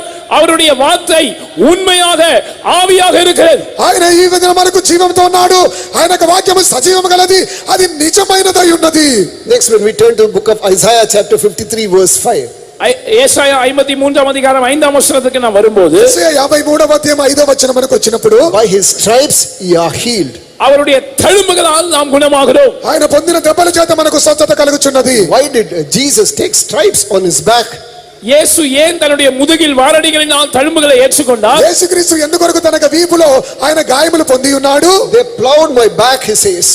என்னுடைய முதுகில் அவர்கள் உழுதார்கள் என்று அவர் சொல்லுகிறார். వారి నా యొక్క వీపును దున్ని ఉన్నారని చెప్పి ఉన్నాడు. Saint Peter quotes that work in 2 Peter chapter 2 verse 24. முதலாம் பேதுரு 2ஆம் அதிகாரம் 24ஆம் வசனத்தில் பரிசுத்த பேதுரு அந்த வார்த்தையை எடுத்து சொல்லுகிறார். మొదటి పేతురు 3వ అధ్యాయం 24వ వాక్యంలో పరిశుద్ధ పేతురు ఆ విధంగా చెప్తున్నాడు. Many of you have seen Pastor Stephen. உங்களில் பலரும் பாஸ்டர் ஸ்டீஃபனை கண்டிருப்பீர்கள். మీలో కొంతమంది పాస్టర్ శ్రీజాన్ గారిని చూచి ఉండవచ్చు. He was mentioning in his testimony. அவர் தன்னுடைய சாட்சியில் சொன்னார், వారి యొక్క తమ సాక్ష్యమును పంచుకొని ఉన్నారు. And he had a lot of opposition because he joined this faith. இந்த விசுவாசத்தில் அவர் இணைந்தபடியால் அவர் அதிகமான எதிர்ப்புகளை சந்திக்க ఈ வேண்டியிருந்தது. విశ్వాసములో ఉన్నందు వలన వారు పలు విధమైన ఎదిరింపులు ఎదుర్కోవాల్సి వచ్చి ఉన్నది. Later he was affected with jaundice. அவர் ஒரு முறை மஞ்சள் காமாலையினால் பாதிக்கப்பட்டார். ఆయన కొన్ని సందర్భాల్లో పచ్చ కామరతో బాధపడి ఉన్నారు. He was in a bad shape. அவர் மிகவும் மோசமான நிலையில் இருந்தார். చాలా మోసకరమైన దౌర్భాగ్యమైన స్థితిలో ఉండి ఉన్నారు. He heard this voice, by his stripes ye are healed. இந்த வார்த்தையை இந்த சத்தத்தை அவர் கேட்டார், அவருடைய தழும்புகளால் நீங்கள் குணமானீர்கள். ఈ వాక్యం యొక్క సత్యమును ఆయన విని ఉన్నారు. ఆయన పొందిన జబ్బల చేత మీరు స్వస్థత పొందుచున్నారని. That word touched him and healed him completely. அந்த வார்த்தை அவரை தொட்டு பூர்ணமாய் அவரை சுகமாக்கினது. ఆ వాక్యమైన ముట్టి సంపూర్ణ స్వస్థతనిచ్చి ఉన్నది. Praise be to God. தேவனுக்கு ஸ்தோத்திரம். దేవునికి స్తోత్రము. There is power in his stripes. அவருடைய தழும்புகளில் வல்லமை இருக்கிறது. ఆయన యొక్క దెబ్బలలో గాయములో స్వస్థత శక్తి ఉన్నది. One of our senior sisters was suffering a lot. நம்முடைய மூத்த சகோதரிகளில் ஒருவர் மிகவும் அதிகமாய் கஷ்டப்பட்டு கொண்டிருந்தார்கள். మనలో ఒక పెద్ద సహోదరి ఒక వ్యాధితో కష్టపడుచు ఉన్నారు. So she had a vision about the lacerated Jesus back. இயேசுவின் அந்த உழப்பட்ட காயப்பட்ட அந்த முதுகை அவர்கள் தரிசனத்தில் கண்டார்கள். మన యేసుక్రీస్తు యొక్క దున్నబడినటువంటి గాయపరచబడిన వీపును ఆ యొక్క గాయమును ఆమె దర్శనంలో చూచి ఉన్నారు. So she heard the voice. ஒரு சத்தம் அவர்களுக்கு கேட்டது. ఒక స్వరం ఆమెకి వినబడి ఉన్నది. Lie down on my back. என்னுடைய முதுகில் நீ படுத்துக்கொள். నా యొక్క వీపున నీవు పడుకొనుము. Whole night she was lying down on his back. முழு இரவும் அவருடைய முதுகில் தான் அவர்கள் படுத்திருந்தார்கள். రాత్రంతా ఆయన యొక్క వీపు మీద ఆమె పడుకొని ఉన్నది. Early morning she was altogether healed. அதிகாலையில் பார்த்தால் அவர்கள் பூர்ணமாய் சுகம் பெற்றிருந்தார்கள். వేకువజామున లేచి చూసేసరికి వారు సంపూర్ణ స్వస్థత పొందుకొని ఉన్నారు. He has taken stripes for your sickness and my sickness. உங்களுடைய வியாதி நிமித்தமாகவும் என்னுடைய வியாதி நிமித்தமாகவுமே இயேசு தழும்புகளை ஏற்றார். నీ వ్యాధి నిమిత్తము నా వ్యాధి నిమిత్తము యేసు గాయములు పొంది ఉన్నాడు. Fourth, నాలుగవది healing by the Spirit of God. தேவனுடைய ஆவியினால் உண்டாகிற சுகம். దేవుని ఆత్మ మూలంగా కలిగే స్వస్థత. When we turn to the book of 2 Corinthians chapter 3 verse 17. இரண்டாம் கொரிந்தியர் 3ஆம் அதிகாரம் 17ஆம் வசனத்துக்கு நாம் வரும்போது, 2 కొరింథీయులకు 3వ అధ్యాయం 17వ వచనం మనకు వచ్చినప్పుడు, ప్రభువు యొక్క ఆత్మ ఎక్కడ ఉండును అక్కడ స్వాతంత్ర్యం ఉండును. கர்த்தரே ஆவியானவர், கர்த்தருடைய ஆவி எங்கேயோ அங்கே விடுதலையும் உண்டு. Now the Lord is that Spirit, and where the Spirit of the Lord is, there is liberty. That Spirit can enter into any person. அந்த ஆவியானவர் யாருக்குள்ளும் பிரவேசிக்க முடியும். ఆ యొక్క ఆత్మ ఎవరిలోనైనా ప్రవేశించగలదు. Flesh cannot enter everywhere, but this Spirit can enter into the closed doors. ஒரு மாம்சம் எங்கே பார்த்தாலும் போக முடியாது, ஆனால் தேவனுடைய ஆவி அடைக்கப்பட்ட கதவுகளுக்குள்ளும் போக முடியும். ఒక శరీరంతో ఉన్నటువంటి ఒక శరీరము ఆ యొక్క మూయబడిన దేనిలోనికి ప్రవేశించలేదు, కానీ ఆ యొక్క ఎటువంటి మూయబడినటువంటి ద్వారములున్న ఆత్మ దానిలోనికి ప్రవేశించగలదు. Children of God say that they have received the Holy Spirit, but they are not kept by the power of God unto salvation. தேவனுடைய பிள்ளைகள் பலரும் தாங்கள் பரிசுத்த ஆவியை பெற்றுக் கொண்டிருக்கிறோம் என்று சொல்லுகிறார்கள், ஆனால் அவர்கள் ரட்சிப்புக்கு ஏதுவாக விசுவாசத்தை கொண்டு தேவ பலத்தினால் காக்கப்படுவது இல்லை. కొంతమంది మేము పరిశుద్ధాత్మ పొందుకొని ఉన్నామని చెప్తున్నారు, కానీ విశ్వాసం ద్వారా దేవుని యొక్క శక్తి చేత వారు తాము కాపాడబడటం లేదు. You heard the testimony of a sister who testified this morning. இந்த காலை வேளையிலே சாட்சி சொன்ன சகோதரியின் சாட்சியை நீங்கள் கேட்டீர்களே. ఈ ఉదయకాలమైన సాక్ష్యం చెప్పినటువంటి సహోదరి యొక్క సాక్ష్యం మీరు ఆలకించి ఉన్నారు. She had a broken rib. அவர்களுக்கு அவர்களுடைய விலா எலும்பு உடைந்து விட்டது. తమ యొక్క ప్రక్క ఎముక విరిగిపోయి ఉన్నది. In that condition she went for a revival meeting. அந்த சூழ்நிலையில் தான் அவர்கள் ஒரு எழுப்புதல் கூட்டத்துக்கு போயிருந்தார்கள். ఆ సమయంలో వారు ఒక ఉజ్జీవ కూటమునకు వెళ్ళి ఉన్నారు. When she came back, she came back healed. அவர்கள் திரும்பி வந்தபோது அவர்கள் சுகமடைந்தவர்களாய் திரும்பி வந்தார்கள். వెళ్ళేటప్పుడు స్వస్థత పొందుకున్న వారుగా తిరిగి వెళ్ళిపోయారు. When God put bones together, தேவன் எலும்புகளை ஒன்றாக இணைத்தார். దేవుడు ఎముకలన్నిటిని జతపరిచి ఉన్నాడు. can he do that in your life? உங்களுடைய வாழ்க்கையில் அவர் அதை செய்ய முடியுமா? మీ జీవితంలో ఆ విధంగా చేయగలరా? I am not able to stand. I have got back pain. I have got fractured my backbone and so on. என்னால் எழும்பி நிற்க முடியவில்லை, எனக்கு முதுகு வலி இருக்கிறது, என்னுடைய முதுகு தண்டில் ஃபிராக்சர் இருக்குமோ தெரியவில்லை, இப்படி எல்லாம் நாம் சொல்லுகிறோம். నేను లేచి నిలబడలేకపోతున్నాను, నాకు నడుము నొప్పిగా ఉన్నది, ఒకవేళ నా ఎముక ఇరిగిపోయిందని చెప్పి మీరు చెప్తున్నారు. One of our pastors was serving the Lord in Andhra. நம்முடைய பாஸ்டர்மார்களில் ஒருவர் ஆந்திராவிலே கர்த்தருக்கு ஊழியம் செய்து வந்தார். మన పాస్టర్ గారు ఒకరు ఆంధ్రలో సేవ చేయించి వచ్చి ఉన్నారు. While he was traveling in a bus, he met with an accident. அவர் பேருந்தில் பிரயாணம் செய்து கொண்டிருந்த சமயத்தில் ஒரு விபத்தை சந்தித்தார். ఒక దినమున ప్రయాణం చేసినప్పుడు ఒక ప్రమాదంలో చిక్కుకొని ఉన్నారు. He fractured his leg. அவருடைய காலில் எலும்பு முறிவு ஏற்பட்டது. వారి కాలు అనేది ఎముక విరిగిపోయి ఉన్నది. You know what he did? He went for the tarrying meeting. அவர் என்ன செய்தார் தெரியுமா? அவர் காத்திருப்பு கூட்டத்துக்கு போனார். ఆయన ఏం చేసినా తెలుసా? ఒక కనిపెట్టు కూటమునకు వెళ్ళి ఉన్నారు. The anointing came upon him. ஒரு அபிஷேகம் அவர் மேல் இறங்கி வந்தது. అభిషేకం ఆయన మీదకి దిగి వచ్చి ఉన్నది. He heard a noise. ஒரு சத்தத்தை அவர் கேட்டார். ఒక స్వరమును ఆయన విని ఉన్నాడు. Bone was that is put right in that proper place. அந்த எலும்பு ஒன்றாக சரியான இடத்தில் இணைகிற சத்தத்தை கேட்டார். ఆ యొక్క ఎముక తాను ఉన్నటువంటి స్థలములో జతపరచబడిన ఒక స్వరమును ఆయన విని ఉన్నాడు. The power of God is not only sufficient to make you holy, to make you perfect, it is all sufficient to heal you of all your sicknesses also. தேவனுடைய வல்லமை உங்களை பரிசுத்தமாக்கவும் உங்களை பூரணப்படுத்தவும் போதுமானது மாத்திரமல்ல, உங்களுடைய சகல வியாதிகளையும் நீக்கி உங்களை சுகமாக்கவும் அது போதுமானதாக இருக்கிறது. దేవుని యొక్క వాక్యం మిమ్మల్ని పరిశుద్ధపరచుటకు చాలన మాత్రమే కాదు, మీ యొక్క సర్వ రోగములన్నిటిని స్వస్థపరచుటకు శక్తి గలదై ఉన్నది. All that you have to do is fall at his feet. நீங்கள் செய்ய வேண்டியதெல்லாம் அவருடைய பாதத்தில் விழுங்கள். మీరు చేయవలసింది ఒకటే, ఆయన పాదముల యొద్ద పడిపోండి. You should say that, Lord, you are the only one, and I put my entire trust in you. ஆண்டவரே, நீர் ஒருவர் மாத்திரமே எனக்கு உண்டு, நான் என்னுடைய நம்பிக்கையை உம்மேல் வைக்கிறேன் என்று சொல்லுங்கள். ప్రభువా, నీవు నాకు ఒక్కరు మాత్రమే, నీవు ఒక్కరు మాత్రమే అన్నారు, నా నమ్మకమంతా మీ మీద ఉంచుచున్నాను చెప్పుడి. I believe in thy name, I believe in thy word, I believe in the spirit, I believe in thy stripes. உம்முடைய நாமத்தின் மேல் நான் விசுவாசம் வைத்திருக்கிறேன், உம்முடைய வார்த்தையின் மேல் நான் விசுவாசம் வைத்திருக்கிறேன், உம்முடைய தழும்புகளின் மேல் நான் விசுவாசம் வைத்திருக்கிறேன், உம்முடைய ஆவியின் மேல் நான் விசுவாசம் வைத்திருக்கிறேன். మీ నామమందు విశ్వాసం ఉంచుచున్నాను, మీ యొక్క మాట యందు విశ్వాసం ఉంచుచున్నాను, మీ యొక్క గాయములందు విశ్వాసం ఉంచుచున్నాను, మీ యొక్క ఆత్మ యందు మాత్రమే విశ్వాసం ఉంచుచున్నాను. Today the word of God is coming to you. இன்றைக்கும் கர்த்தருடைய வார்த்தை உங்களை நோக்கி வருகிறது. ఈ దినమున దేవుని యొక్క వాక్యం మీ వైపుగా వచ్చుచున్నది. St. Paul says, I believe, therefore I speak. பரிசுத்த பவுல் சொல்லுகிறார், நான் விசுவாசிக்கிறேன் ஆகையால் பேசுகிறேன். పరిశుద్ధ పౌలు చెప్తున్నాడు, నేను విశ్వసించుచున్నాను గనుక మాట్లాడుచున్నాను. If thou wouldst believe, thou should see the glory of God. நீ விசுவாசித்தால் தேவனுடைய மகிமையை காண்பாய். నీవు నమ్మిన ఎడల దేవుని మహిమను If చూచెదవు. thou wouldst believe, thou should see the glory of God. நீ விசுவாசித்தால் தேவனுடைய மகிமையை நீ காண்பாய். నీవు నమ్మిన ఎడల దేవుని మహిమను చూచెదవు. If thou wouldst believe, thou wouldst see the glory of God. நீ விசுவாசிக்க கூடுமானால் நீ தேவனுடைய மகிமையை காண்பாய். నీవు నమ్మినట్లయితే దేవుని మహిమను చూచెదవు. Along with that, say, Lord, you are my trust. I don't want to trust in anyone else or anything else. அதோடு கூட நீங்கள் கர்த்தரை பார்த்து சொல்லுங்கள், கர்த்தாவே நீரே என் நம்பிக்கை, நான் வேறு யார் மீதோ எதின் மீதோ என்னுடைய நம்பிக்கையை வைக்க விரும்பவில்லை. అందరూ దేవుని చూసి చెప్పండి, ప్రభువా మీరే నా నిరీక్షణ, మీ మీద మాత్రమే నమ్మకం ఉన్నది, ఎవరి మీద దేని మీద నాకు నమ్మకం లేదని చెప్పుడి. வார்த்தையினாலவர்த்தி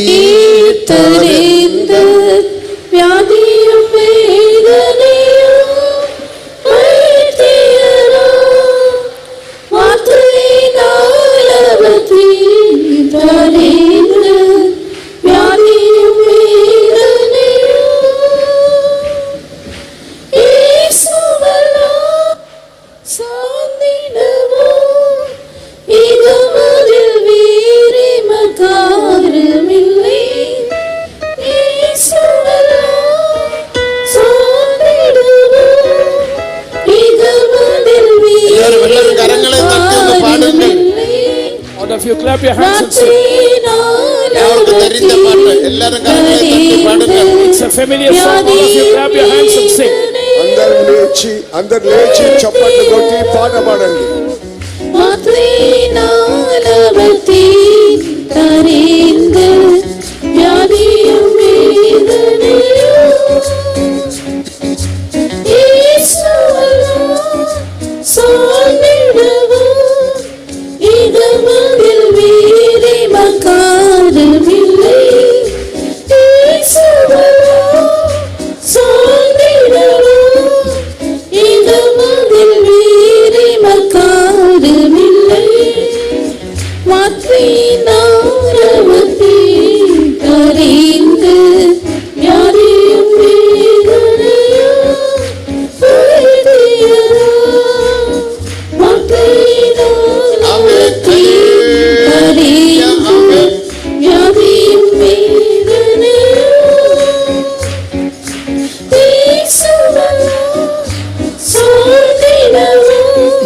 விசுவாசித்து பாடுங்கள், விசுவாசித்து பாடுங்கள்.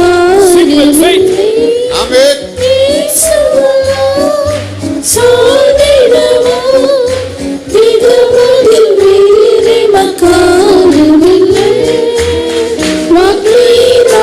ஆமென். ஹல்லேலூயா. ஆமென்.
ஆமென். ஹல்லேலூயா. ஹல்லேலூயா.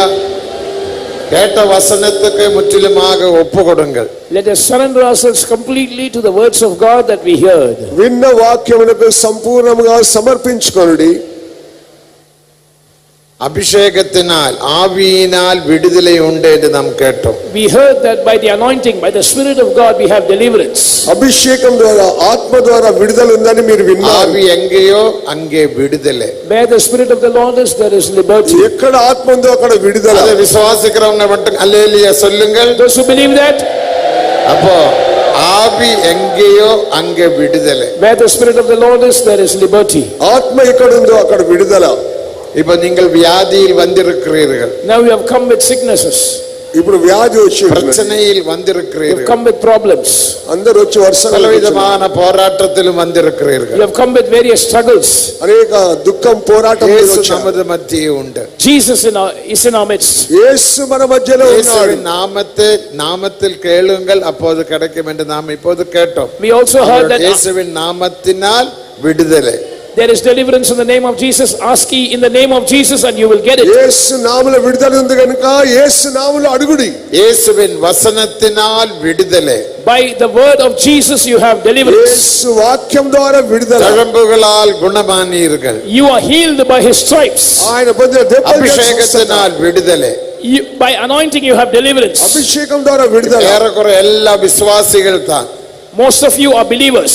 అనేక విశ్వాసులే. எல்லாரும் முதலாவது ஒரு அபிஷேகத்துக்கு இடம் கொடுங்கள். Therefore, first of all, let's all give room to an anointing. మొట్టమొదట అభిషేకం నింపబడింది. கண்களை மூடுங்கள், கண்களை மூடுங்கள். Close your eyes, close your eyes. అందరూ కళ్ళు మూసుకోనండి. அந்த இயேசுவின் நாமத்தினாலே, By the name of Jesus, యేసు నామములో, இயேசுவின் வசனத்தினாலே, by the words of Jesus, యేసు వాక్యం ద్వారా, அவருடைய தழும்புகளாலே, by the stripes of Jesus, ఆయన పొందిన దెబ్బల அவருடைய చేత, ஆவியினால் by the Spirit of God, ఆయన ఆత్మ ద్వారా இப்போது விடுதலையை பெற்றுக்கொள்ளுங்கள். right now receive deliverance. ఇప్పుడే విడుదల పొందుడి. எல்லாரும் ஆவியில் நிரப்புங்கள். All of you get filled in the Spirit. అందరు అభిషేకం నింపబడుడి.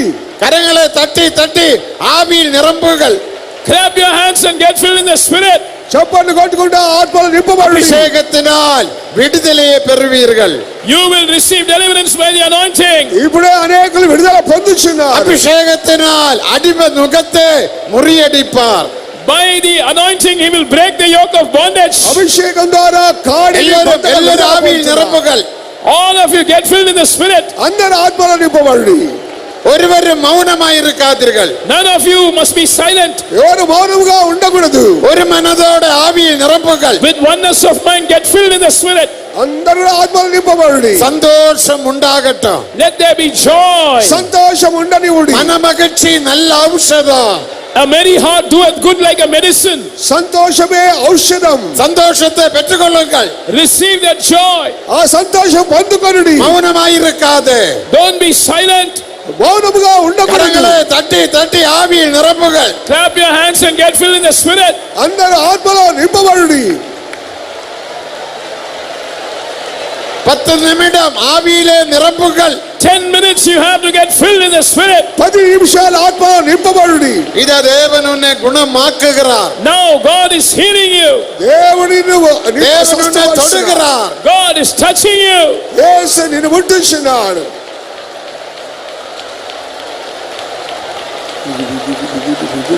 ஆமென் ஆமென் ஆமென். அபிஷேகம் இறங்கட்டும். Let the anointing descend. అభిషేకం నిన్ను ஆமென் ஆமென் ஆமென். கண்களை திறந்து பார்க்காதீர்கள். Don't open your eyes and look around. కన్ను తెరిచి అక్కడిక్కడ చూడకండి. தெய்வ பயத்தில் ஆவியில் நிரப்புகள். In the fear of God get filled in the Spirit. దేవుని భయముతో ఆత్మలో నింపబడుడి. அற்புதம் செய்யும் தேவன். He is a God who does miracles. అద్భుతం చేసే దేవుడు. விடுதலை தருகிற தேவன். He is a God who grants deliverance. విడుదల ఇచ్చే దేవుడు. இதோ நமது மத்தியே உலாவுகின்றார். Behold, he is moving in our midst. ఆయే మన మధ్యలో సంచరిస్తున్నాడు. హల్లెలూయా రబిలబలదరై రబలదరై.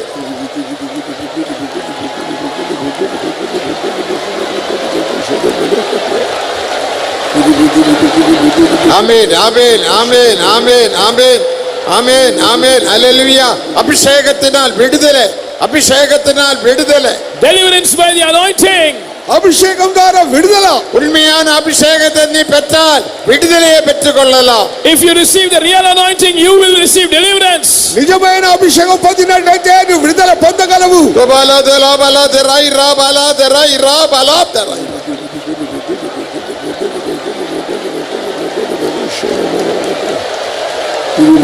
ஆமென் ஆமென் ஆமென் ஆமென். அபிஷேகம் இறங்கட்டும். அபிஷேகம் இறங்கட்டும். Let the anointing descend. అభిషేకం దిగనివ్వండి. உன் ஆவி ஆத்மா சரீரத்தை விட்டுக்கொடுங்கள் விட்டுக்கொடுங்கள். Yield your spirit, soul and body. నీ ప్రాణాత్మ శరీరమును విడిచిపెట్టుడి. உன்னை தூக்கி வீசினால் வீசட்டும். If the anointing throws you about, let it do it. నిన్ను ఎత్తి పడవేసినా పడవేనివ్వండి. ஆமென் ஆமென் ஆமென் ஆமென் ஹல்லேலூயா ஹல்லேலூயா ரபிலா தலாய் ரவன. நாம் தெய்வீக சுகத்துக்காக காத்திருக்கிறோம். We are waiting for divine healing.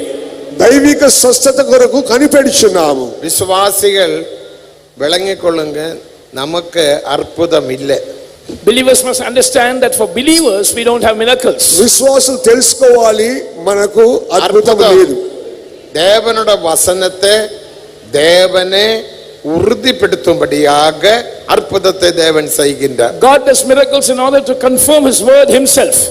దేవుని వాక్యమును స్థిరపరచగాను దేవుడు అద్భుతాలు చేశాడు.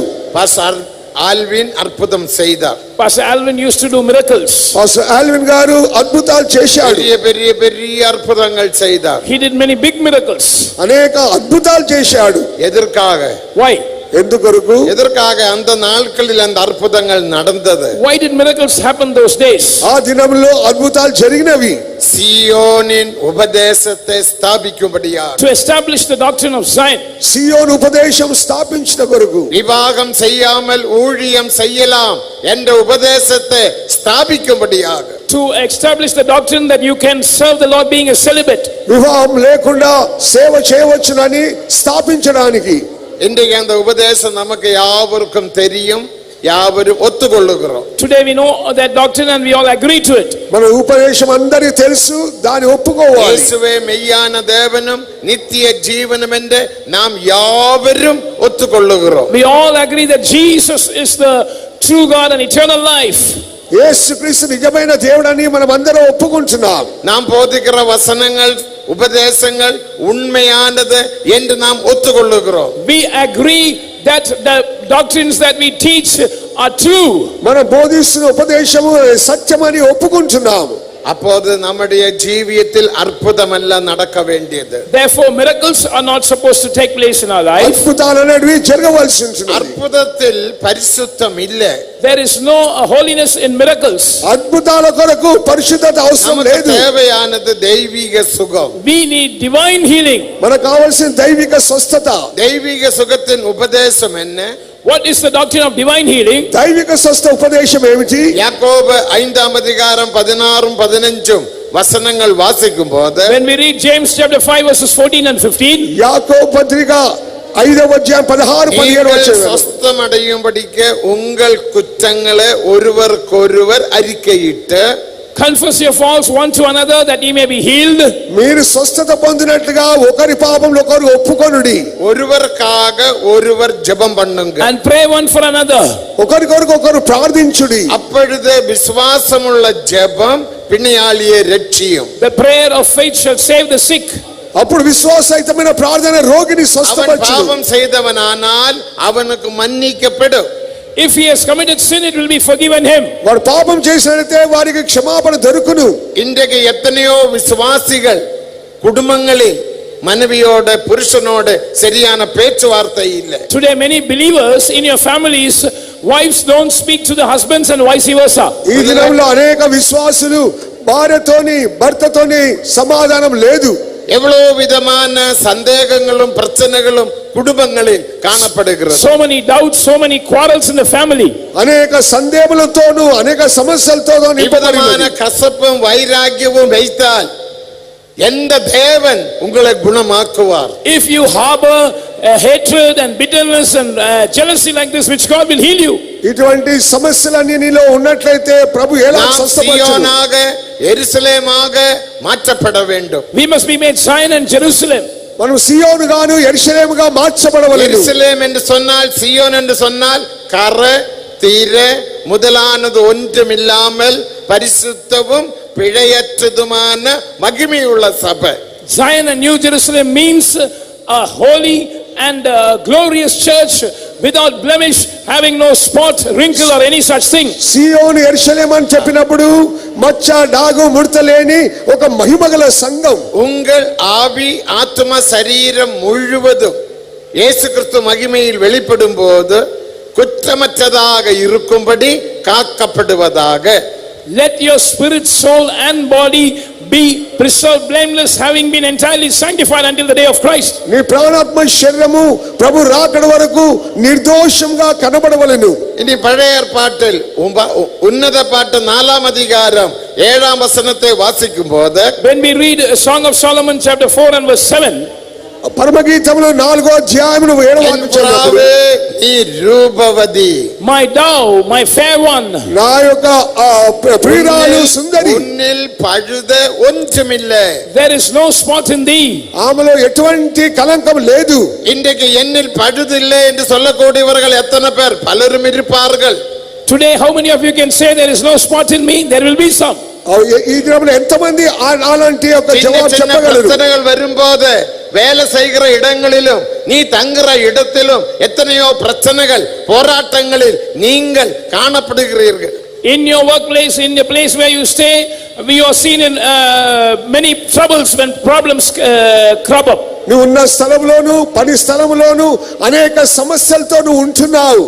புதிய எருசலேம் என்று சொல்லும் போது ரோமர் 12ஆம் அதிகாரம் 17ஆம் வசனத்தின்படி, According to Romans 14 and 17, the New Testament church means రోమా 12వ అధ్యాయం 17వ వాక్య ప్రకారం உங்களால் ஆன மட்டும் யாவரோடும் சமாதானமாயிருங்கள். Romans 12:17 says, follow peace one with another as far as possible. సాధ్యమైనంత వరకు అందరితో సమాధానం కలిగి நீங்கள் ఉండండి. யாவரோடும் சமாதானமாய் இருக்கிறீர்களா? Are you at peace with everyone? మీరు అందరితో సమాధానంగా ఉన్నారా? உன்னுடைய சத்துருவுக்கு நீ பசியாயிருந்தால் அவனுக்கு சாப்பாடு கொடுக்கிறீர்களா? Do you give food to your enemy if he is hungry? నీ శత్రువు ఆకలితో ఉన్నప్పుడు వారికి భోజనం உன்னுடைய పెట్టుచున్నావా? சத்துருவோடு நீ நேசிக்கிறீர்களா? Do you love your enemies? నీ యొక్క శత్రువును ప్రేమిస్తున్నావా? உன்னுடைய சத்துரு பசியாயிருந்தால் அவனுக்கு ஆகாரம் கொடு, அவன் தாகமாயிருந்தால் பானியம் கொடு. நீ நன்மை தீன்மையினால் வெல்லப்படாமல் தீன்மையே நன்மையினால் வெல்லு. If your enemy is hungry, give him food. If he thirsteth, give him a drink. Be not overcome with evil, but overcome evil with good. నీ శత్రువు ఆకలి కొన్న భోజనం పెట్టు, దాహం కొన్నప్పుడు నీళ్ళు ఇవ్వు. నువ్వు కీడు చేత మేలు చేత కీడు చేయించాలి. தேவனுடைய விருப்பம் நம்முடைய ஜீவியத்தில் ஆவியிலும் ஆத்மாவிலும் சரீரத்திலும் எந்த விதமான ஒரு கரை இல்லாமல் நாம் காணப்பட வேண்டும். God's desire is that we must be seen without any spot or blemish in our spirit, soul and body. మన ప్రాణాత్మ శరీరములో ఎటువంటి కలంకము లేని జీవితం ఉండాలని దేవుడు ఎదురుచూస్తున్నాడు. அந்த குறைவினால் உனக்கு வியாதி வந்து விட்டது. Because of that sin, because of that fault, you have fallen sick. నీ యొక్క పాపం ద్వారా నీ యొక్క పొరపాటు ద్వారా వ్యాధి వచ్చింది. மருந்து சாப்பிட்டாலும் ஆஸ்பத்திரியில் போனாலும் பணத்தை செலவு பண்ணினாலும் அந்த பாவத்திலிருந்து விடுதலை பெற முடியாது. No matter how many medicines you take, go to the hospital and spend so much of money, you cannot be delivered from that sin.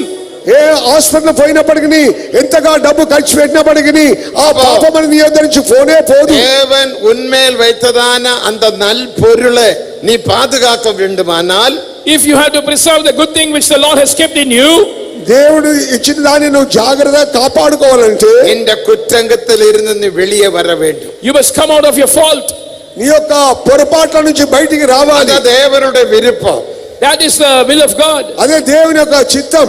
നിനക്ക് ഒരു അത്ഭുതം നടந்து வியாதி குணமானால் அந்த பிசாசு அந்த வியாதி அந்த குறை அப்படிதான் இருக்கும். நீ மறுபடியும் அந்த பாவத்தில் ஜீவித்து கொண்டிருப்பாய். If you continue in your sin and fall without repentance, and a miracle takes place and the sickness is healed, that demon will remain in you.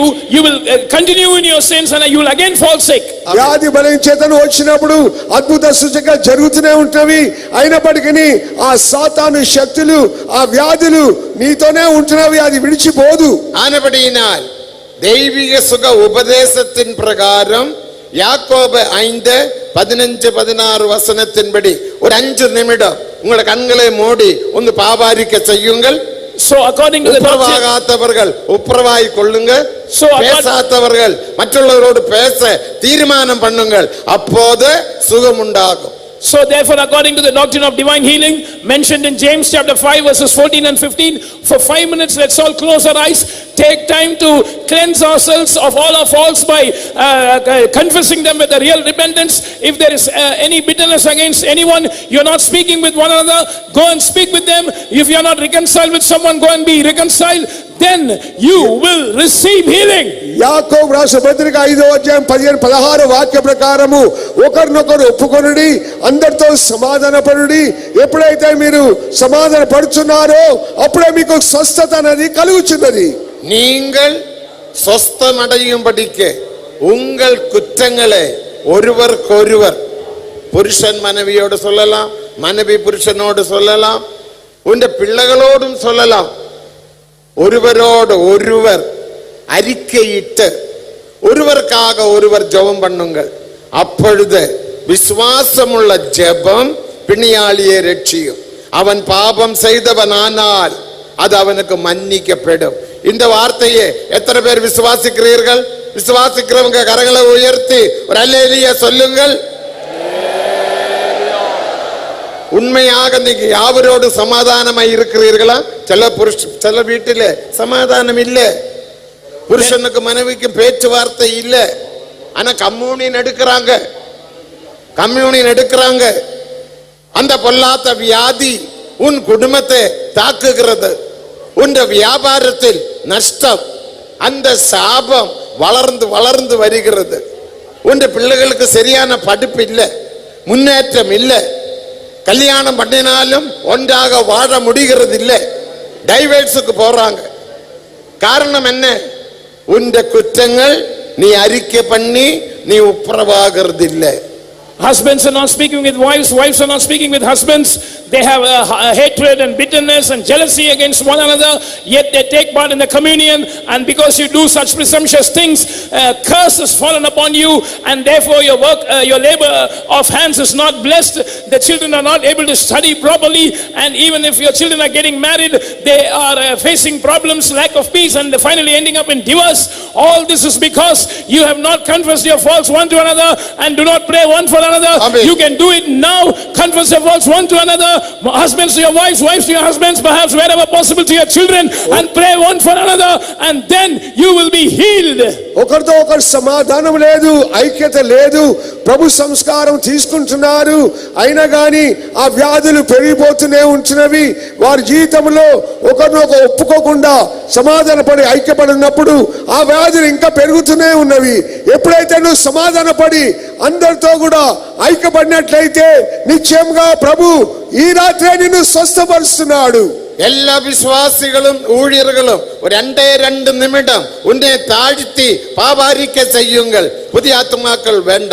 All servants of God, all believers, I am not telling this to the newcomers, Amen. I am saying this to the workers and the believers.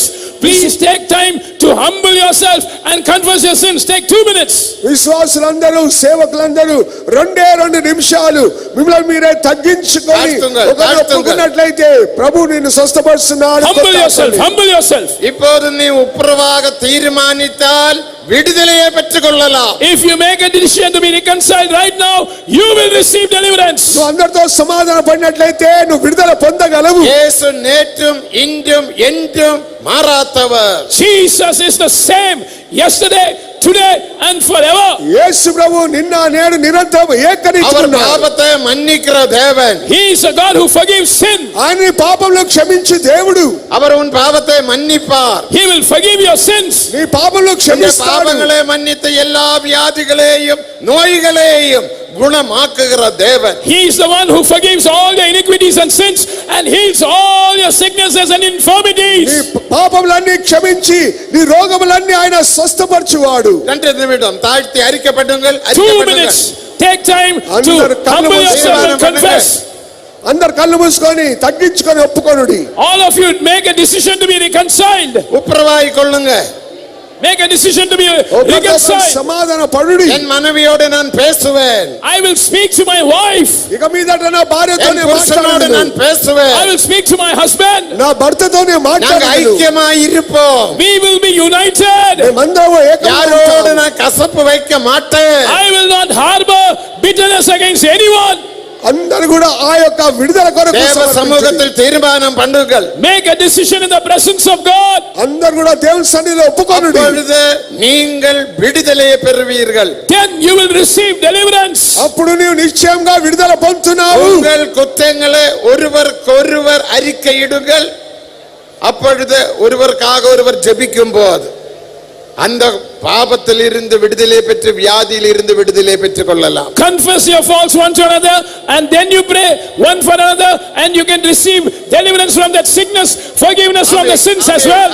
ఒకరొకరు ఒప్పుకొని సమాధాన పడినట్లయితే మీ వ్యాధుల నుంచి మీ యొక్క పోరాటం నుంచి విడుదల దొరుకుతుంది. அப்படி நீங்கள் அறிக்கையிட்டு உப்புரவாக இப்ப தீர்மானிக்கும் போது When you make a determination to confess and to be reconciled, నువ్వు ఒప్పుకుంటగా నువ్వు తీర్మానం చేసినప్పుడు ஒரு வல்லமையின் அபிஷேகம் ரோமர் 8ஆம் அதிகாரம் 11ஆம் வசனத்தின்படி உள்ள உயிர்ப்பின் அபிஷேகம், உயிர்த்தெழுதலின் அபிஷேகம். கிறிஸ்துவே மரித்தோரிலிருந்து எழுப்பினவருடைய ஆவி உங்களில் வாசமாயிருந்தால் சாவுக்கு எதுவான சரீரத்தை அவர் உயிர்ப்பிப்பார். அந்த அபிஷேகம் இப்போது நமது மத்தியே வல்லமையாக இறங்கும். Then an anointing, the resurrection power, the spirit of him that raised up Jesus from the dead, if he dwells in you, he that raised up Christ from the dead shall quicken your mortal bodies by his spirit that dwells in you. According to Romans 8:11, that anointing will descend on you. యేసుక్రీస్తు లేపిన వాని ఆత్మ మీలో నివసించినట్లయితే చావునకు లోనైన మీ శరీరములను మీలో నివసించి తన ఆత్మ ద్వారా జీవింపజేయును గనుక எல்லாரும் கரங்களை உயர்த்தி இயேசுவே எனக்கு மன்னியும் மன்னியும் மன்னியும் என்று சொல்லுங்கள். All of you lift up your hands and keep saying, Jesus, forgive me. Jesus, forgive me. Jesus, forgive me.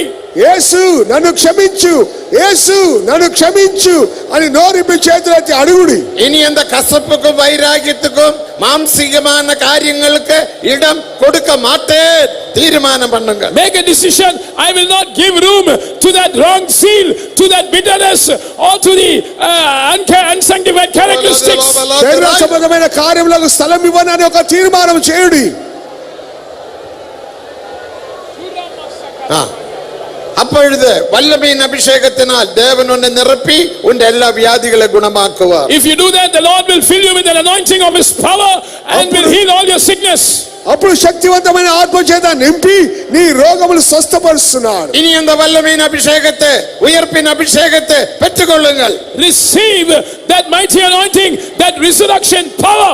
జీవింపజేసే శక్తిని ఇప్పుడే పొందుకొనుము.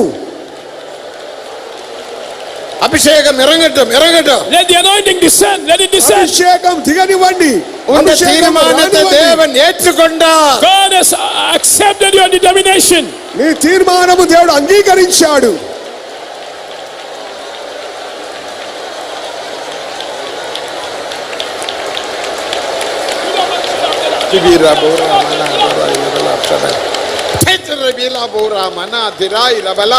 பிசாசே உனக்கு இடம் இல்லை, பிசாசே உனக்கு இடம் இல்லை, பிசாசே உனக்கு இடம் இல்லை. இந்த வல்லமையின் அபிஷேகம் வந்து விட்டது. Satan, you have no room here. Satan, you have no room here because his mighty anointing has come. శక్తివంతమైన అభిషేకం దిగించినది. உன் தீர்மானத்தை உன் அறிக்கையை தேவன் கேட்டார். God has heard your confession as well as your decision. నీ ఒప్పుకోలు నీ తీర్మానం దేవుడు అంగీకరించాడు. இதா உயிர்ப்பிக்கும் அபிஷேகத்தினால் உன்னுடைய ஆவி ஆத்மா சரீரத்தை இப்பொழுது உயிர்ப்பிக்க போகிறார். Behold, by his quickening power, by the power of resurrection, he is going to quicken your spirit and soul and body right now. పరిశుద్ధాత్మ ద్వారా నీ ప్రాణాత్మ శరీరమును జీవింపజేస్తున్నాడు. எல்லா விசுவாசங்கள் மாறட்டும். Let all unbelief be removed. అందరు కూడా సమర్పించుకోండి. எல்லா கசப்புகள் மாறட்டும். Let every bitterness be removed. ఆ చేదు అసూయ எல்லா పోనివ్వండి. ரகசிய பாவங்கள் மாறட்டும். Let all secret sins be removed. నీ రహస్య పాపాలన్నీ మారిపోనివ్వండి. எல்லா பாவங்கள் அகன்று போகட்டும். Let every sin be dispelled. నీలోని పాపమంతా తొలగిపోనివ్వండి. ஒப்புரவாய் கொள்ளுங்கள். Be reconciled. ఒకరినొకరు ఒప్పుకోలు చేయుడి. ஒப்புரவாய் கொள்ளுங்கள். Be reconciled. అందరితో సమాధాన పడుడి. இதா வல்லமையின் அபிஷேகத்தினால் உன்னை நிரப்ப போகிறார். God is going to fill you with his mighty anointing. ఇప్పుడు శక్తివంతమైన ఆత్మ చేత దేవుడు నింపబోచున్నాడు. வெளியிலே இருக்கிறதான விசுவாசிகளும் ஆவியில் நிரப்புங்கள். Believers who are outside the hall also get filled in the spirit. విశ్వాసులందరూ కూడా దేవుని ఆత్మ చేత నింపబడి. பால்கனியிலே விசுவாசிகளும் ஆவியில் நிரம்புங்கள். Believers on the balcony get filled in the spirit. బాల్కనీలో విశ్వాసులు ఆత్మలో నింపబడి. வல்லமையின் அபிஷேகத்தினால் நம்மை நிரப்புகின்றார். God is filling you with a mighty anointing. దేవుడు తన ఆత్మ చేత శక్తివంతంగా இதை உன் నింపబోచున్నాడు. வாழ்க்கையே மாற்ற போகிறார். He is going to change your life. నీ జీవితమే మార్చివేస్తున్నాడు. உன் சாபத்தை அகற்ற போகிறார். He is going to dispel your curse. నీ యొక్క శాపమును తొలగిస్తున్నాడు. ஆமென் ஆமென் ஆமென். அபிஷேகம் பெற்றுக்கொள்ளுங்கள். Receive the anointing. పరిశుద్ధాత్మ అభిషేకం పొందుకొనుడి. சந்தோஷமாக கரங்களை தட்டி தட்டி ஆவியில் நிரம்புங்கள். Gladly clap your hands and get filled in the spirit. సంతోషంగా ఆ చప్పట్లు కొట్టి ఆత్మ నింపబడి.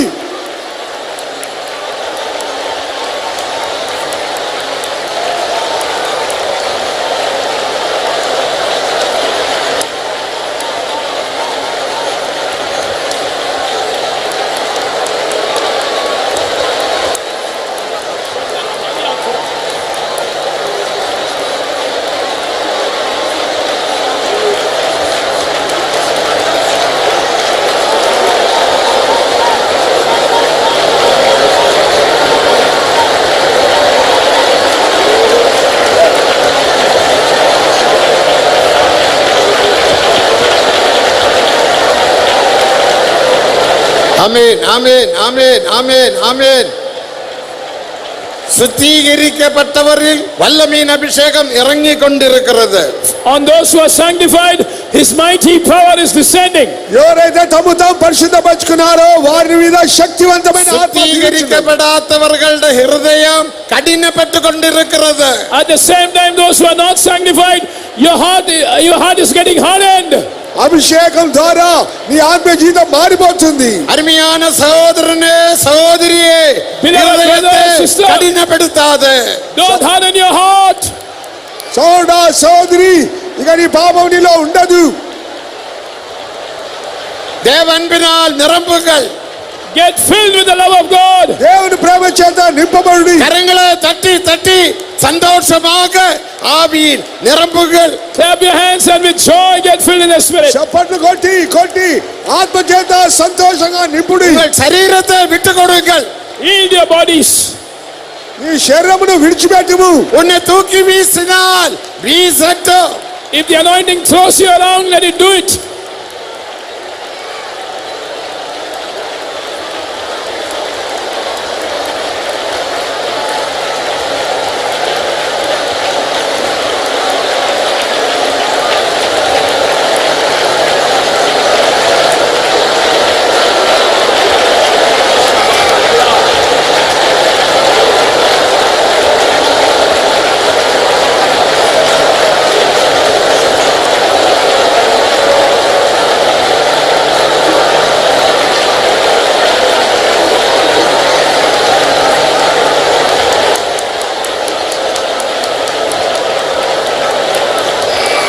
துபோலா திரிபிலா புரா மனா triphala Bowra மனா தபானா தேராய்.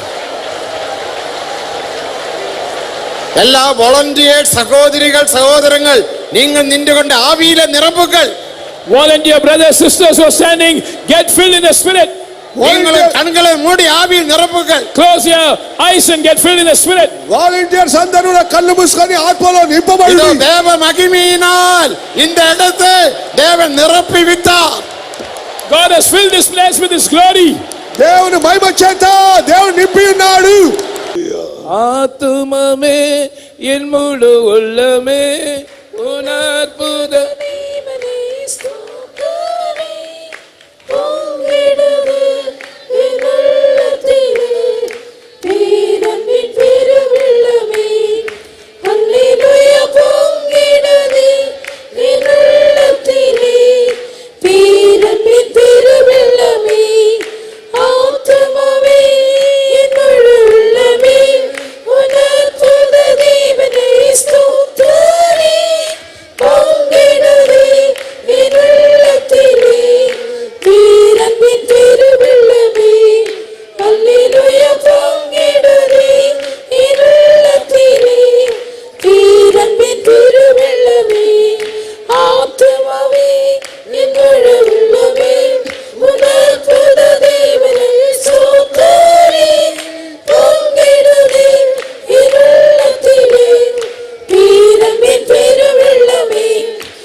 Amen. Yes, the Lord is going to do his glorious work. Whether we will be here, wherever each one will be in may part and be in the various, wherever you may be. Yes, may the Lord continue this glorious work. When Jesus comes, we should all be found ready to meet him Oh, that we should be found as a church, glorious church, without spot, without wrinkle, holy and without blemish, perfect as He is perfect, for doing that glorious work, for that glorious hope He has given us, that we are going to see face to face, we are going to meet in the midair, and we are going to be with our Jesus in the eternal kingdom of the Zion and New Jerusalem, giving God the Father, God the Son, God the Holy Spirit, all the glory, honor and praise shall be praised. ஆம், கர்த்தர் தம்முடைய மகிமையான வேலையை சீக்கிரமாய் நமக்குள் நிறைவேற்றி முடிக்க போகிறார். நாம் எங்கே இருந்தாலும், நாம் திரும்பி சென்று எந்த இடத்தில் இருந்தாலும், கர்த்தர் நம்மை அவருடைய மகிமையான சபையாக, கரை திரை முதலானவைகள் இல்லாத பரிசுத்தமும் பிழையற்றதுமான அந்த மகிமையுள்ள சபையாக மாற்றக்கூடிய வேலையை தொடர்ந்து நமக்குள் செய்யும்படியாக கர்த்தர் நமக்கு கொடுத்திருக்கிறதான அந்த மகிமையான நம்பிக்கைக்காக இயேசு மத்திய ஆகாயத்தில் வரும்போது நாம் அந்த மகிமையுள்ள சபையாக அவரை போல பூர்ணமாக்கப்பட்டவர்களாக அவரை சந்திப்போம். அவரோடு கூட என்னென்னைக்குமாய் கர்த்தருடைய ஊழியர்கள் சீயோனிலும் அவருடைய ஜனங்கள் புதிய எருசலேமிலும் இருப்பார்கள் என்ற அந்த மகிமையான நம்பிக்கைக்காய் பிதா குமாரன் பரிசுத்த ஆவியானவருக்கு எல்லா கனத்தையும் மகிமையும் துதியும் செலுத்தி நாம் கர்த்தரை ஸ்தோத்திரிப்போம். దేవుడు మళ్ళీ ఆరంభించినటువంటి ఐక మహిమగల పనిని అతి త్వరలో ముగించబోచున్నాడు.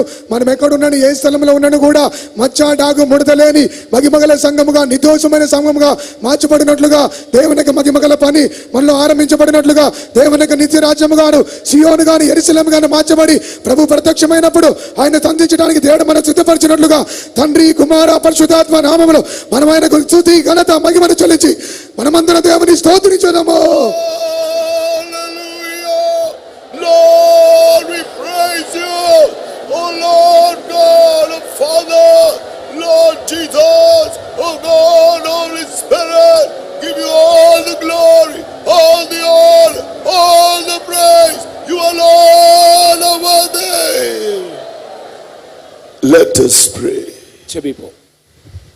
Oh God, our righteous Father in heaven, thank you for pouring out your great love in our hearts in these days, your presence in our midst, for all you've done, for sending forth your word, for all you've healed tonight, Lord, and throughout this convention. We thank you and praise you.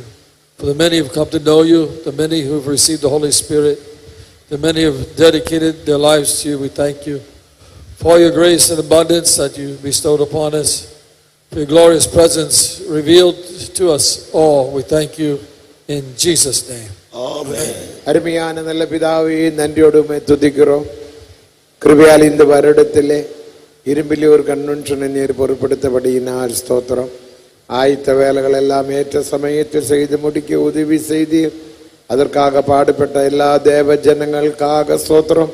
அவரை ஆசீர்வதியும், குடும்பங்களை ஆசீர்வதியும், நன்மையினால நிரப்பணமே. எந்த விதமான ஆபத்துகள் விபத்துகள் வராமல் அந்த நாட்களில் பாதுகாத்தபடினா ஸ்தோத்திரம். கன்வென்ஷனுடைய எல்லா பகுதியும் பொருட்படுத்தபடினால் ஸ்தோத்திரம். எல்லா நாள் கூட்டங்களும் நீர் ஆசீர்வதித்தபடியினால் ஸ்தோத்திரம்.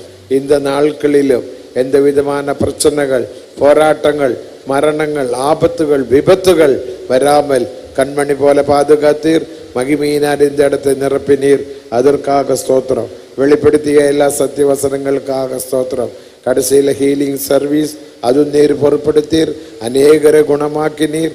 அதற்காக நன்றியோடு துதிக்கிறோம். எல்லாற்றுக்கும் மேலாக உமது மாசற்ற மகிமையான நாளுக்கு என்று தகுதியாகும்படி நீர் எங்களுக்கு தந்த அபிஷேகத்துக்காக ஸ்தோத்திரம். கிருபைகளுக்காக ஸ்தோத்திரம். உபதேசங்களுக்காக ஸ்தோத்திரம். இவைகளை பாதுகாத்து ஜீவிக்க யாவருக்கும் உதவி செய்யணுமே. பணம் கொண்டும் பொருள் கொண்டும் உதவி செய்த எல்லா மக்களுக்காக ஸ்தோத்திரம். அவரையும் அவருடைய குடும்பங்களையும் ஆசீர்வதிக்கணுமே. தொழிலை ஆசீர்வதிக்கணுமே. உமது நாம மகிமைக்கு ஜீவிக்க உதவி செய்யும். பல இடத்தில் இருந்து வந்து உதவி செய்த ஊழியர்களுக்காக ஸ்தோத்திரம். எல்லா ஊழியர்களையும் ஆசீர்வதியும். அவருடைய திரும்பி பயணத்திலும் கூட இருக்கணுமே. ஏற்ற வேளையில் எல்லாரும் அந்தந்த இடங்களில் போய் சேர உதவி செய்யும். எல்லாற்றுக்கும் மேலாக நீர் மகிமையில் வெளிப்படும் போது உம்மை சந்திக்க யாவரையும் தகுதிப்படுத்தும். அதற்காக தாழ்த்தி கரங்களில் தருகிறோம். பொறுப்பெடுக்கணுமே. இயேசுவின் நாமத்தில் கேட்கிறோம் நல்ல பிதாவே. Amen. Now may the grace of our Lord Jesus Christ, the love of God the Father, and the sweet communion of the Holy Spirit rest and abide with each and every one of us until Jesus appears in all his glory. Amen. Hallelujah.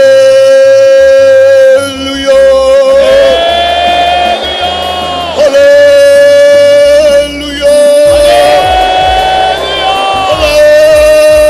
Hallelujah. May God bless you all. கர்த்தர் உங்களை எல்லாரையும் ஆசீர்வதிப்பாராக. మిమ్మల్ని అందరినీ ఆశీర్వదించునుగాక.